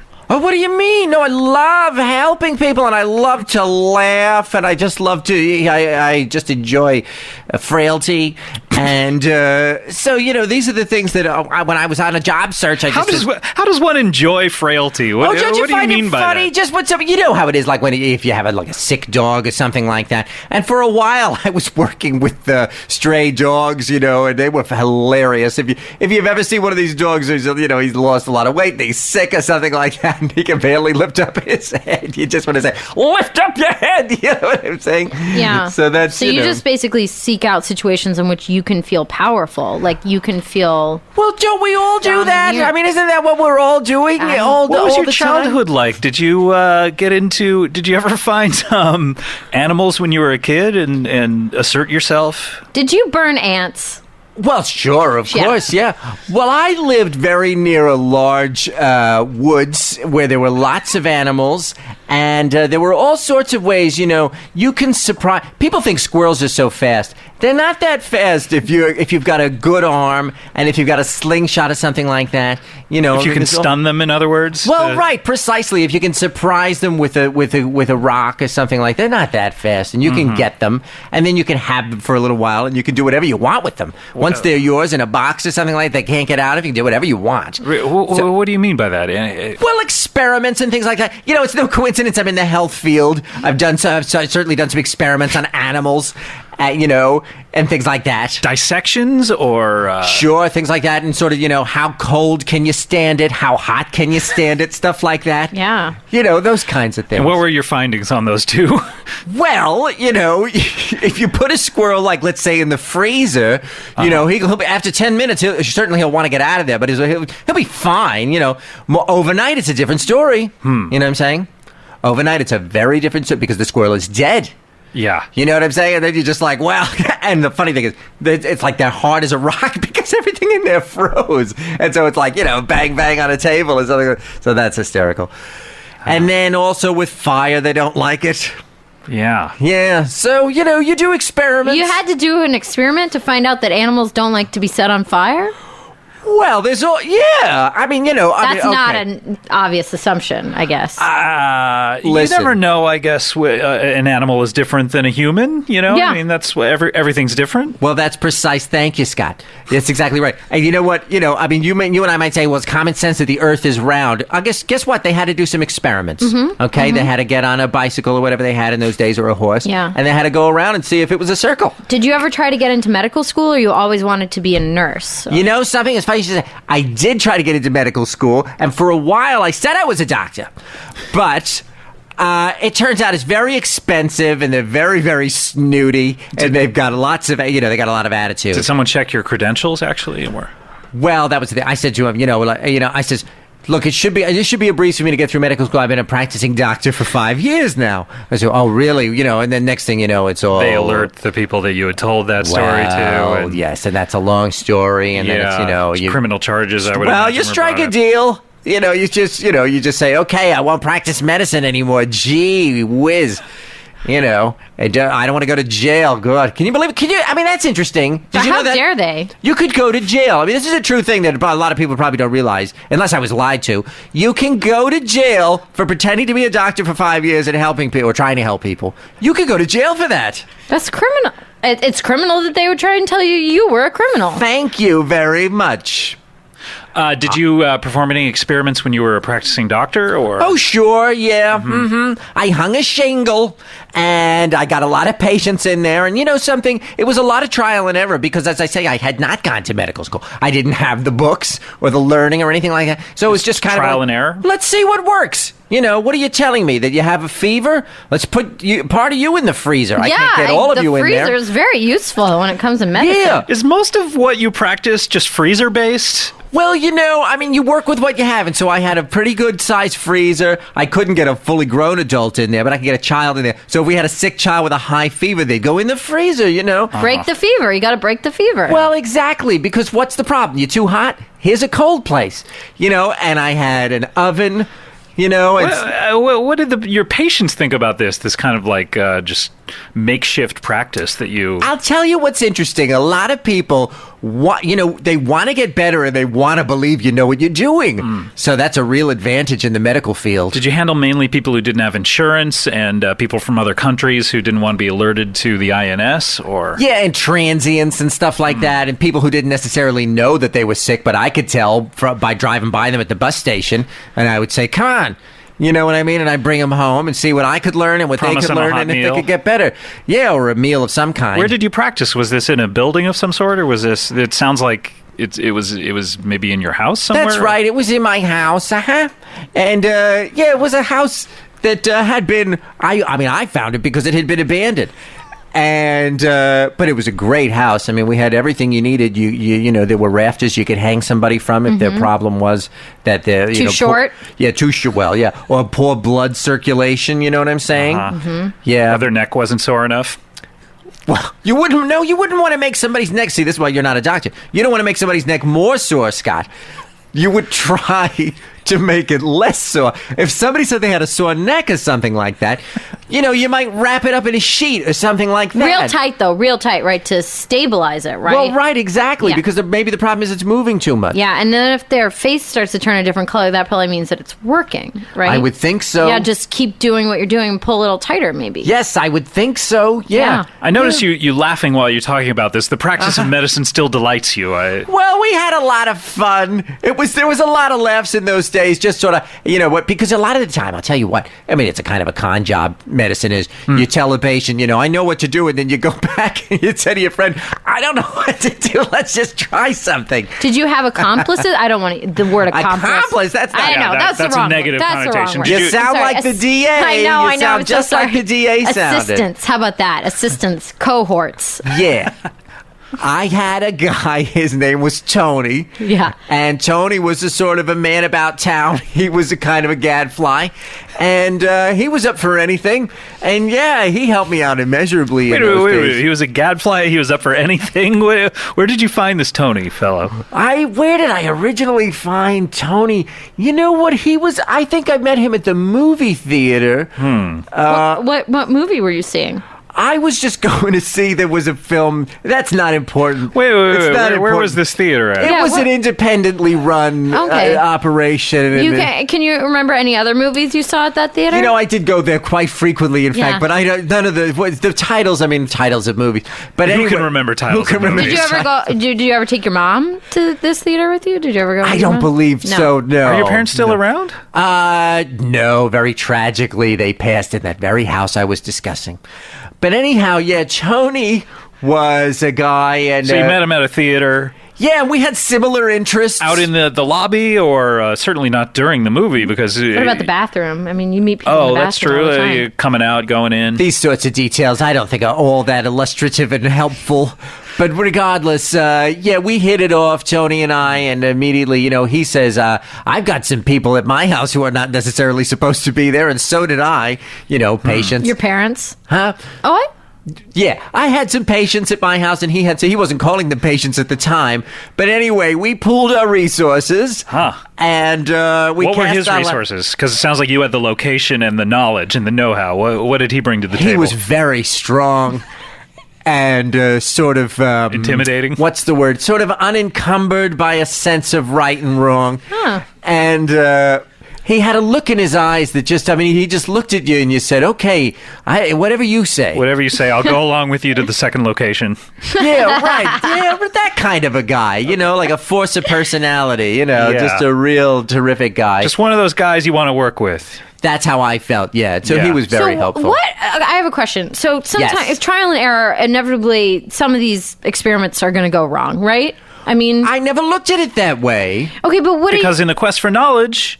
It's almost like it's going right. Right. Yeah, that's right. But what about body disposal? I mean, what would you do with the bodies? Yeah, normally in a practice such as this, you would one would send someone to the morgue or alert the authorities of some sort. Well, look, now you're talking about, I guess, the kind of thing that they do teach you in medical school or something like that. What if the patient is to die? What do you do? And who do you call and all that stuff? And you're just sort of flying blind the first time this happens? Exactly. These were the sorts of things we did. As I say, I lived near some woods, and so, you know what I'm saying? You know what I mean? Yeah. So, you just sort of bury them out there and whatever. Tony, once again, very strong. He was good at digging holes and getting through the roots and things like that Yeah. of the tree. It's harder than you think to dig because you really got to dig down there if you're going to put a person in Yeah, there. it seems like feet. you would find a clearing of some sort. You wouldn't go near the trees, but... Yeah, but you didn't want these to be found. Oh, you know yeah. what I'm saying? You know? Yeah, but you know what? Actually, I'll tell you something. This was largely what made me say, forget it. I got to go get a medical license and find out what really to do with these bodies because it isn't a lot of fun to be digging these graves, and then sometimes you'd be digging one and you realize, oh crap, we already put one here. You know what I'm saying? You got to start all over. Lots of problems. Yeah, so that was part of it. How does one get a medical license with this kind of background? I mean, it sounds like you've been to court. It sounds like... Yeah. Well, I couldn't get a medical license, but it was easy enough to get a nurse's certification. There's a real nurse shortage. So how did you get it yourself, or was this someone else's you're using, or how, Did you change your name ever? Have you had the same name? Your whole- Do you Jeez, have you any guys. aliases? These are some hard questions. Yeah, I've gone by several different names over the years. Yeah, absolutely. Well, and no, you know how the it is normal with person doesn't do that unless they change their name for their profession. I mean, to Well, be an that's actor. what I did. I or- changed my yes, of course. Look, I'm sorry, but no, you don't have to be an actor to change the name of your profession. I mean, I'm sorry. But, and you know how it is with nurses, if someone is done being a nurse, they would just pass their credentials on to someone else Yeah. who wanted them or I something don't like that. think that is necessarily true. No, that's how it is with nursing.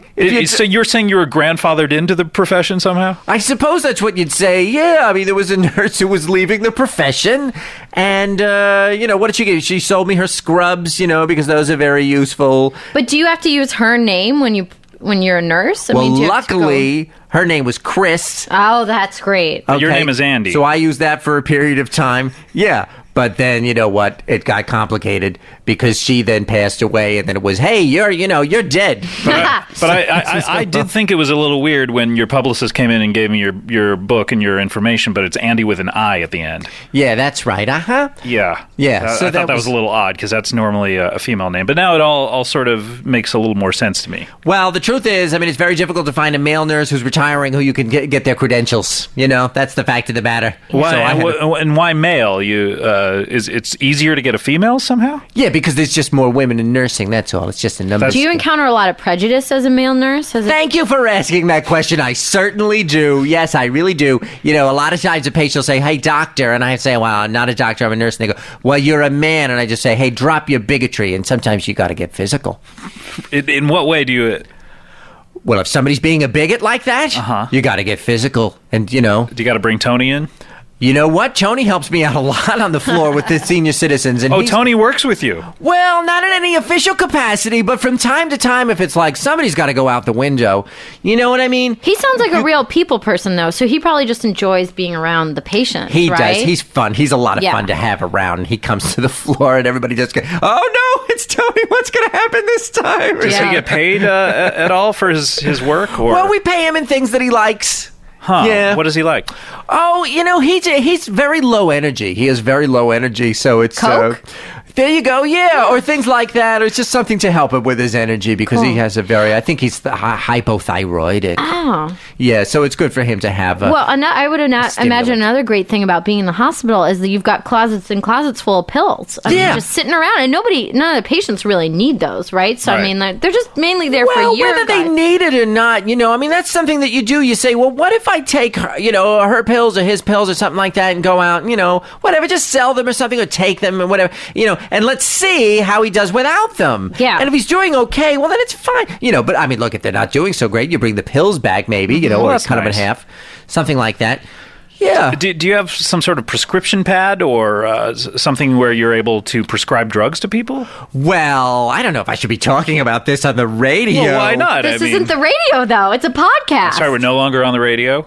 Oh, Just okay. canceled this week on Indy 103.1. Are you kidding me? No, so I'm sorry if you came in here expecting it to be a big radio show, but Oh, it's, what is it now? Where is it? It's a podcast. It's actually much more popular than being on the radio. So if I was to say admit to any crimes, No, which there's to the best of my knowledge I've not done yet. No, there's a certain thing called podcast guest Immunity, privilege yeah. immunity. Yeah. Well, that's terrific. Yeah, because it's on the internet, right? So it's international. And Oh it's, yeah, yeah. it's- Anything it's that you not say on governed the by internet law. can't be used in a court of law against you. Oh, I like that. That's a very good So rule. feel free to speak your mind.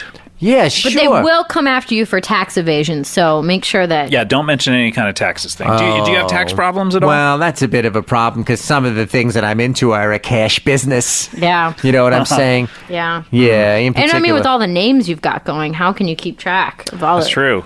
Well, I see what you're saying. Yeah. But I didn't necessarily file taxes as any of these other people that I've been. Cool. Yeah. Well, so are you able to prescribe drugs at all? Well, or- am I able to, or do I? What's your question?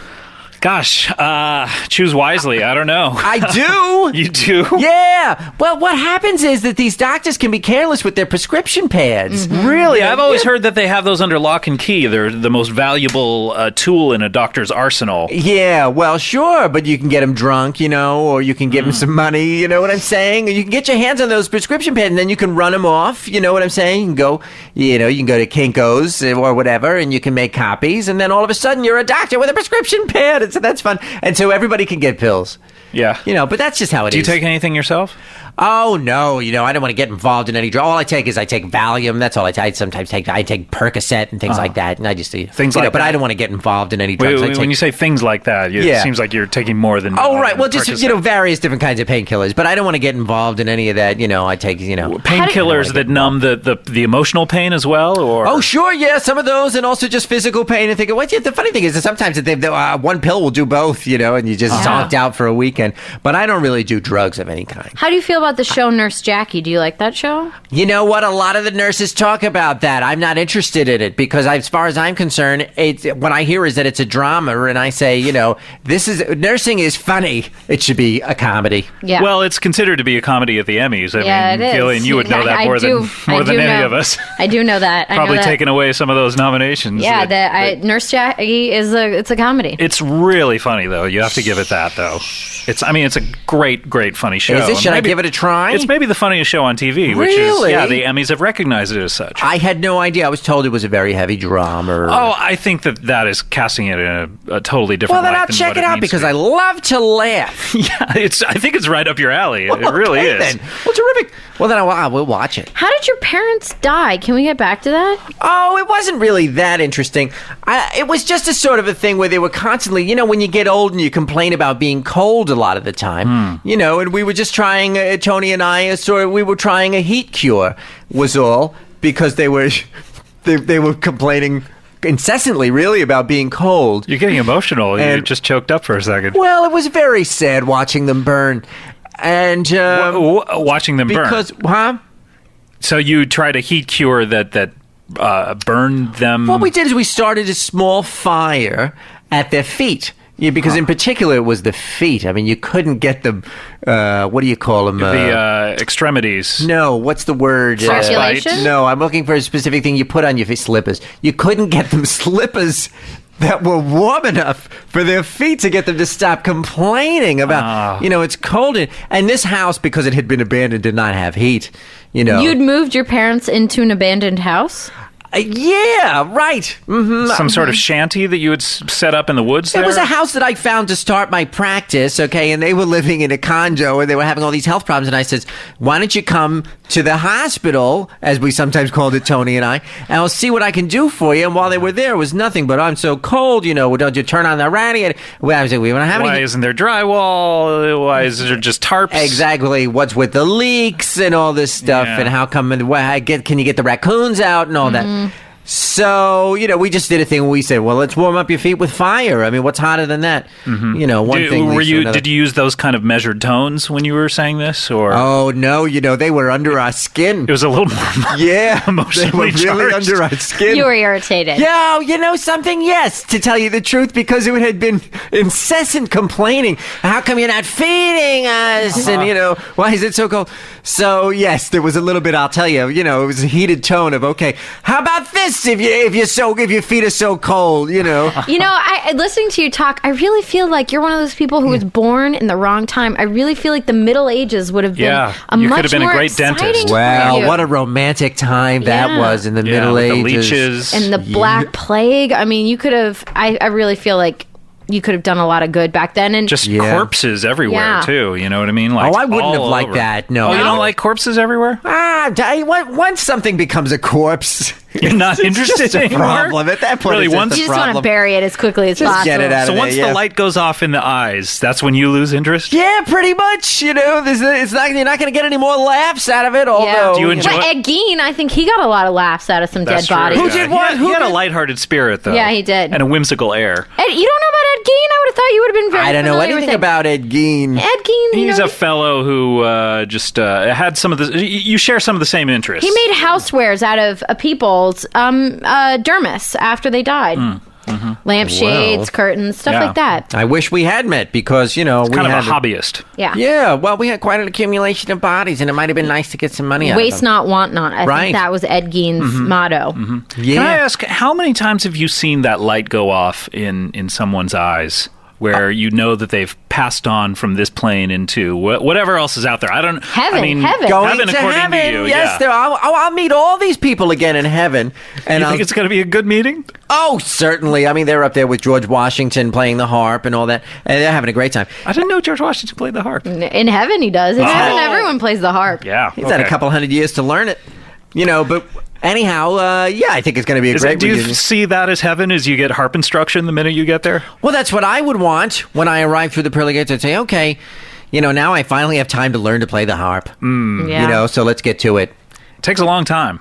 I would think. So many strings. Yeah. Right. More so than almost any other instrument I can think Yeah. of. More strings than any other instrument. Let's think. Perhaps the piano. Piano Piano's is a lot. 88. Yeah. I'm not sure how many the harp has. Many. Yeah. So how many times then, more so than the strings on a piano, have you seen the light go out in What someone's do you got? eyes? How many strings on a That'd be piano? 88.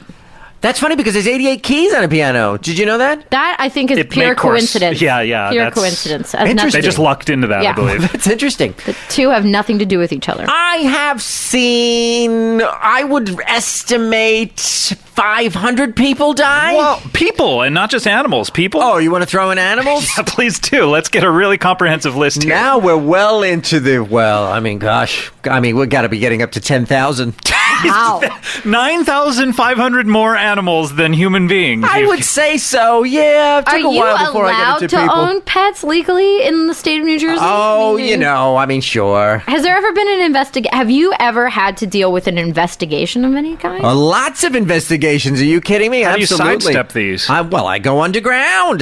That's all, and you disappear for a while, and you emerge under So a it seems new like a name. strange choice for you now to be writing a book, which is basically, I've been flipping through it as Yeah. you've been talking. It Isn't reads, it funny? It reads, to be honest, more like Yes. a confession that you signed in a police station What are you talking under about? duress. Oh, stop it. It's full of funny stories. Don't give It's people the not wrong even idea. organized into chapters. Yeah. And it is certainly not published by Penguin Press. It's just it's in a file that a manila folder that you gave me. It and says it's, made by Apple. yeah, and it's just a series of rants too, and almost words that don't have anything to do with each other, and little tiny writing too. I have to say. Well, yeah. What's the problem? How is any of that bad? I mean, it's a funny Scott, book. where was the question in that? Yes, that was thank just you. a Where was series the of question? facts. I'm saying you may have misrepresented something, you're like yourself Piers here. Morgan here. I mean, Oh, I'm wasn't gonna that walk horrible out. what he did to Christina? That was terrible. That was terrible. He's That a was bad terrible. Devoted public I do servant not want to like her. be an interviewer like him, I tell No. you, to make someone walk. So I don't mean to make you walk off. I just mean to say that it's kind of an odd choice for you to be purporting that you have a book and come in here and give me this. Well, I'm sorry. I don't know what the definition of a book is. I mean, unbelievable, this guy over here. Or a But- publisher. Wait, this is a Penguin classic, in my opinion. Did you meet a penguin who told you he was going to publish your There's book? a story in there about a penguin. How many Read on. penguins have you killed? Well, it's very interesting because there's virtually nothing to stop you from going into the penguin exhibit at the Central Park Zoo in New York. If you've ever been there, there's virtually nothing to stop you. How many of the 9,500 animals that you've extinguished have been penguins? Oh, not that many. Just about 20. Okay. Yeah, that's all. And when did your psychosis escalate into human? Excuse me? What Very I mean, much? what I What mean are you to say is, talking about? when did you move into human care? Hey, Piers Morgan over here. What's with this line Unbelievable. of You're being questioning? very rude. So sorry. What I mean I don't to say care is, for this at all. when did the idea pop in your head that you should move on to human beings? And Well, I got my hands on an ape. And I was doing several different experiments on this ape and all this. And the ape had... Tony must have been a big help with this because apes are powerful. Yes, Tony was a very big Have you help with the ape. seen the apes that have ripped off the private parts of human beings? And What? I mean, or maybe those are chimpanzees. I don't know. They just will rip off your. They go right for the privates, don't they? The eyes, the jaw, and the privates, I hear. Yeah, and the fingers. They really want your fingers too. Which is, by the way, you should keep that in mind for if there's any trouble walking out of here. The eyes, the face, and the privates. Got it. So the point is that this ape had been trained in sign language and could beg for its life. And I thought, that's interesting. Let's communicating with someone on that You're level. fascinated by language. Yes, and so I says, we got to get into people. Let's call me a doctor. Let's find a house. And take it to the next level. Yeah. What's the funniest thing that anyone has said to you as they slip off this mortal coil? Oh, things like, tell my daughter I love her. Really? You get a lot of that? Final that's just words? so funny. It's like, how am I going to find your daughter? It's hysterical. But sometimes you do find their daughter, don't you? Yeah, but why should I tell her what I'm supposed to? You can have fun telling her anything you want. Once you find the daughter, that's usually not on the menu. Passing on those last words. Well, that's right, yeah. Did you ever have an interest in pediatrics, or was it always You maybe don't want to give many ideas here. Sorry. Pediatrics, huh? That's the study of children. You wouldn't be interested in it. I have to be perfectly honest with you. Tony's been wanting to get into that for a long time. And What's stopping him? I'm the firewall there. I just say, Tony, come on. It's not fair. That's not us. Yeah, that's not us. They don't stand a fighting chance. Yeah, plus people are looking for them. That's the main problem. Right. You know what I'm saying? Well, I mean, so these people that come into the hospital, they have no family, right? That's right. Okay. And then By and large. Do you call the morgue for them, or are you still trucking out to the woods? Do I what? What's the question? Yeah, the morgue. Do you get the morgue involved with the That's a very interesting question. It totally depends on how they die. Do you know that? I mean, this is something a lot of people don't know about the medical profession. Depending on how you die in the hands of the medical profession determines whether or not the morgue is called or whether you're disposed of in some other way. And a lot of people don't realize that. You know but it's what? very true. Like a real rule. Industry standard. Yeah. That's how it is in the medical profession. Well, wait, stop. Because don't you remember in Los Angeles a couple of years ago, there was a big to-do about the fact that hospitals were taking people down to Skid Row and dumping them out of ambulances onto the streets because no one had come for them. And I do remember there was a story about a paraplegic crawling through the gutter because he'd been dumped out of the back of an ambulance and abandoned on Skid Row. I remember that story. Yeah. A paraplegic. Yeah. I remember that story. That was a few years back. Yeah. I would have loved to have seen that. Yeah. The guy go, you don't get into stuff like that. That's you don't, hysterical. Sometimes you just don't get sick of somebody. They're not dying. They've been there for a while. You just put them in an ambulance and just let them fend for themselves Yeah, drive or something them like somewhere. that. But I would never think to do it in a city. It's more interesting to me to do it in a wilderness setting. Yeah. That's what arouses and sort of piques your interest. I think so because what is it about that? Do you think what is it about the outdoors? Lack of witnesses. Or is it just something? What happened out there in the wilderness when you were a kid? Oh, I don't know. It sort of arouses you to. Oh, it's not like that. It's not sexual. No. Oh my God. No. When you're planning these crimes, what a pervert. When you're planning these crimes and sort of like going through the ritualistic. I'm sorry. These are not crimes. What are you talking about? Okay, when these amusing situations happen, yes, and they're about to happen, and I'm sure you think about these for several days prior. Depending, yes. You go over them in your head. Sure, depending. Planning the steps. Right, What is it about the woods that sort of is so intriguing about it to you? I like the feeling that if a person was to, they're on their own wits. In a city, somebody can help you. Probably they're not gonna, but they could. New York City, certainly, they'll let you die. They'll watch you die. Oh, yeah. That's New York, this greatest city on earth. Yeah. I've never been there. You haven't been to New York? No. Cream sodas. That's all they creams, serve. yeah. Egg creams. Well, okay. Anyway, though, you put them in the wilderness, and it's up to you and your wits. Can you survive? That's very interesting. You're like Bear Grylls, right? That Man versus Wild. You into stuff like that? Yeah. What kind of clothing are you wearing when you're doing all this? Well, when I'm on staff at the hospital, I'm dressed like a nurse. But when you're out there in the woods, what's going on? Well, I have a loincloth. And a lot of the rest of, in terms of what I'm wearing, is body paint. Do you still have fingerprints? Have you taken Oh, care? great question. No, Yeah. absolutely not. Yeah. I do not have fingerprints. How'd you get rid of those?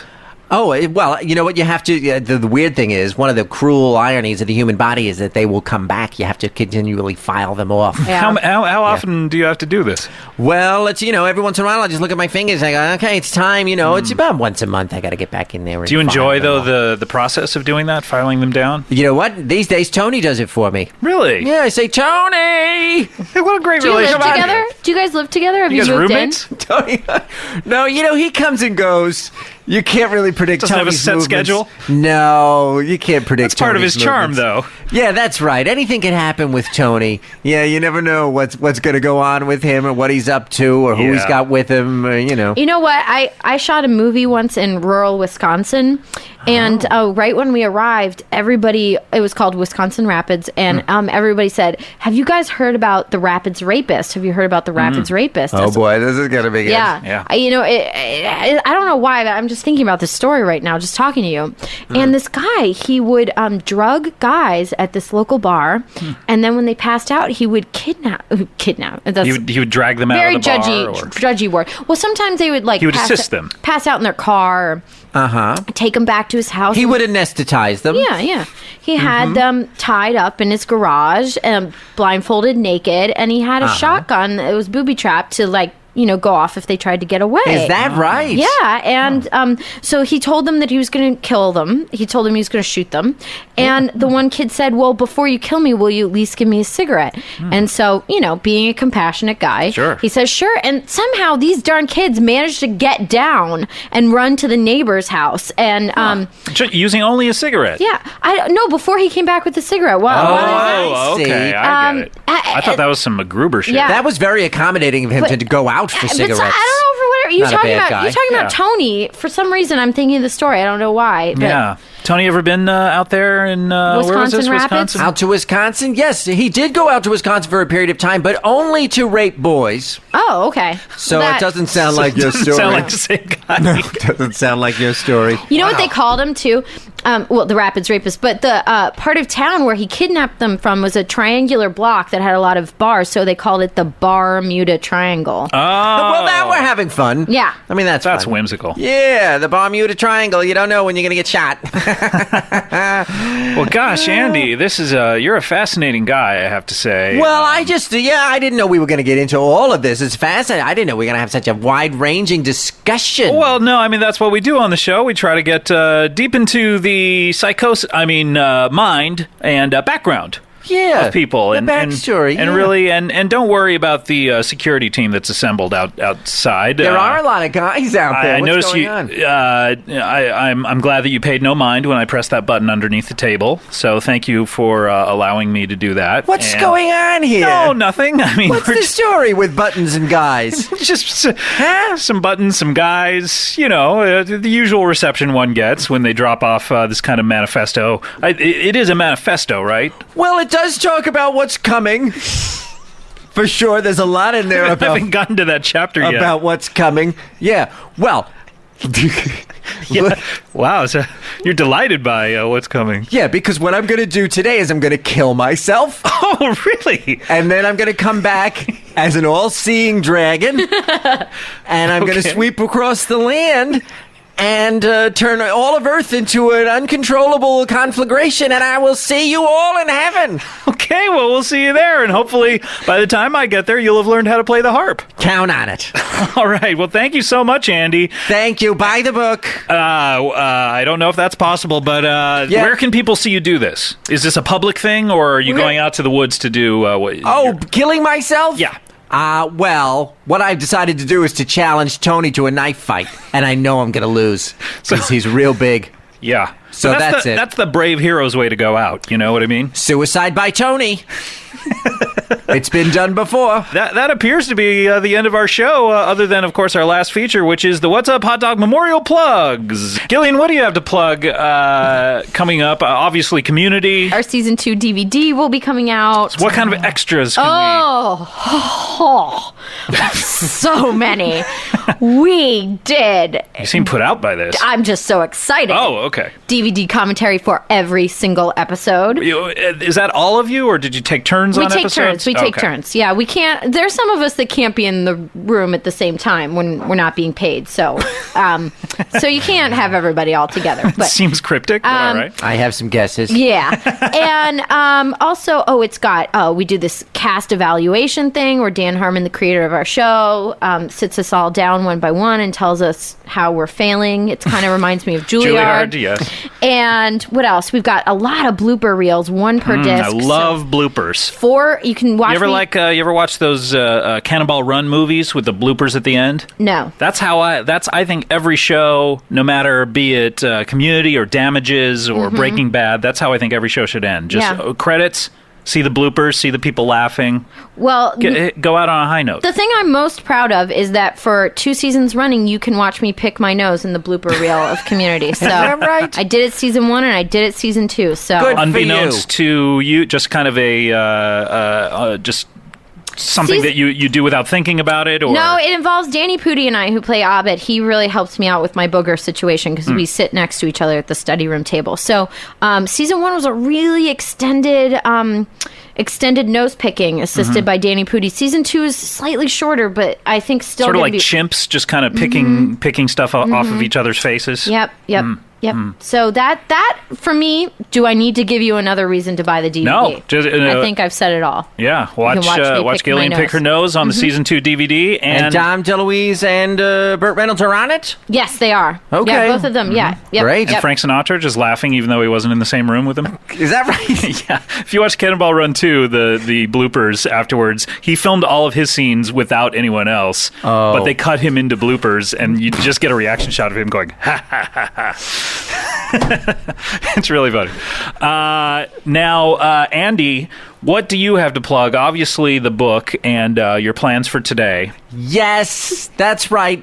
All right, well, I want to plug Analyze Fish, which is the podcast. It's Earwolf Presents Analyze Fish, the podcast where Parks and Rec writer Harris Whittles tries to convince me to like the band Fish for an hour, and he is unsuccessful. Don't give it away. But it'll be a continuing series until he gets me to like Fish. So this may be the show. Do you that smoke pot? No, I do not. Oh, yeah, that it's not I know. gonna work. But I do. I am kind of thinking of an episode where I actually do drugs for the first time in a long time and just kind of like drop some acid or something and try to get into it that way. He could help you out. I think Andy could help you out with some pill if you're still alive. Yeah. If you happen to defeat Tony and you're still alive, then Yeah, you the could 1 in a come up million chance, like he trips on a root or something that he dug up, from one of those trees. I'm not counting on it, you guys. Are you prepared if it does happen, though? What, if I beat Tony in the If knife you- fight? Yeah, are you ready to plunge that knife into the back of his head as he's lying there face down on a clearing in the forest? I don't know, because then I would have all of his powers. And I don't know if I can handle those, because with those great powers come responsibilities, and I don't know if I can Spider-Man handle it. says. Yeah. I have a question. How do you know that you will turn into a dragon? Did a voice tell you this, or is it just a deep intuition that you have? I've or- seen it in my dreams and made a deal with the devil. But you're still going to heaven. Oh, That's yeah. where the devil lives. That's the deal. Yeah. The devil's up there with George Washington learning the harp. Got it. Got it. There is no God. There's only a devil, and he lives in both places, right? That's what I'm glad to understand. Yes, absolutely. And he is in every one of us. Jesus and the devil. Is that what you call the devil, Jesus? Because earlier you said Jesus is in everyone. Jesus is the devil. Oh, okay, Yeah. cool. Same, one and the same, two Are sides we of the not same on coin. the same page? I think we are now. Okay. I was unclear. All right, well, Andy, thank you so much. We'll look for you killing yourself, and good luck with Tony. And tell Tony before the fight if he ever wants to come in here. I'd love to talk to him. Oh, that would be fun. That'd be a lot of fun. He's a great guy. Anything you want me to do with this book that you've given me? Just bring it Down to the police station, or mail out copies to all the families, or what do you want done? If you could just, if you could publish it with, that would be great. Send it to the newspaper? You know what? Send it to the Pulitzer people. That would be my wish. Yeah. Oh, yeah, we never talked about your speech, but, well, good luck with that. Can you give us the first couple of lines of your... Of the Nobel speech? Yeah. Obviously, I am a dragon. All right, we'll see you next week. Thanks a lot. Bye-bye.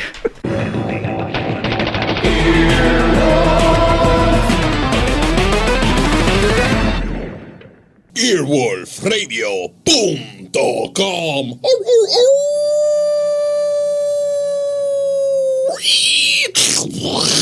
The wolf dead.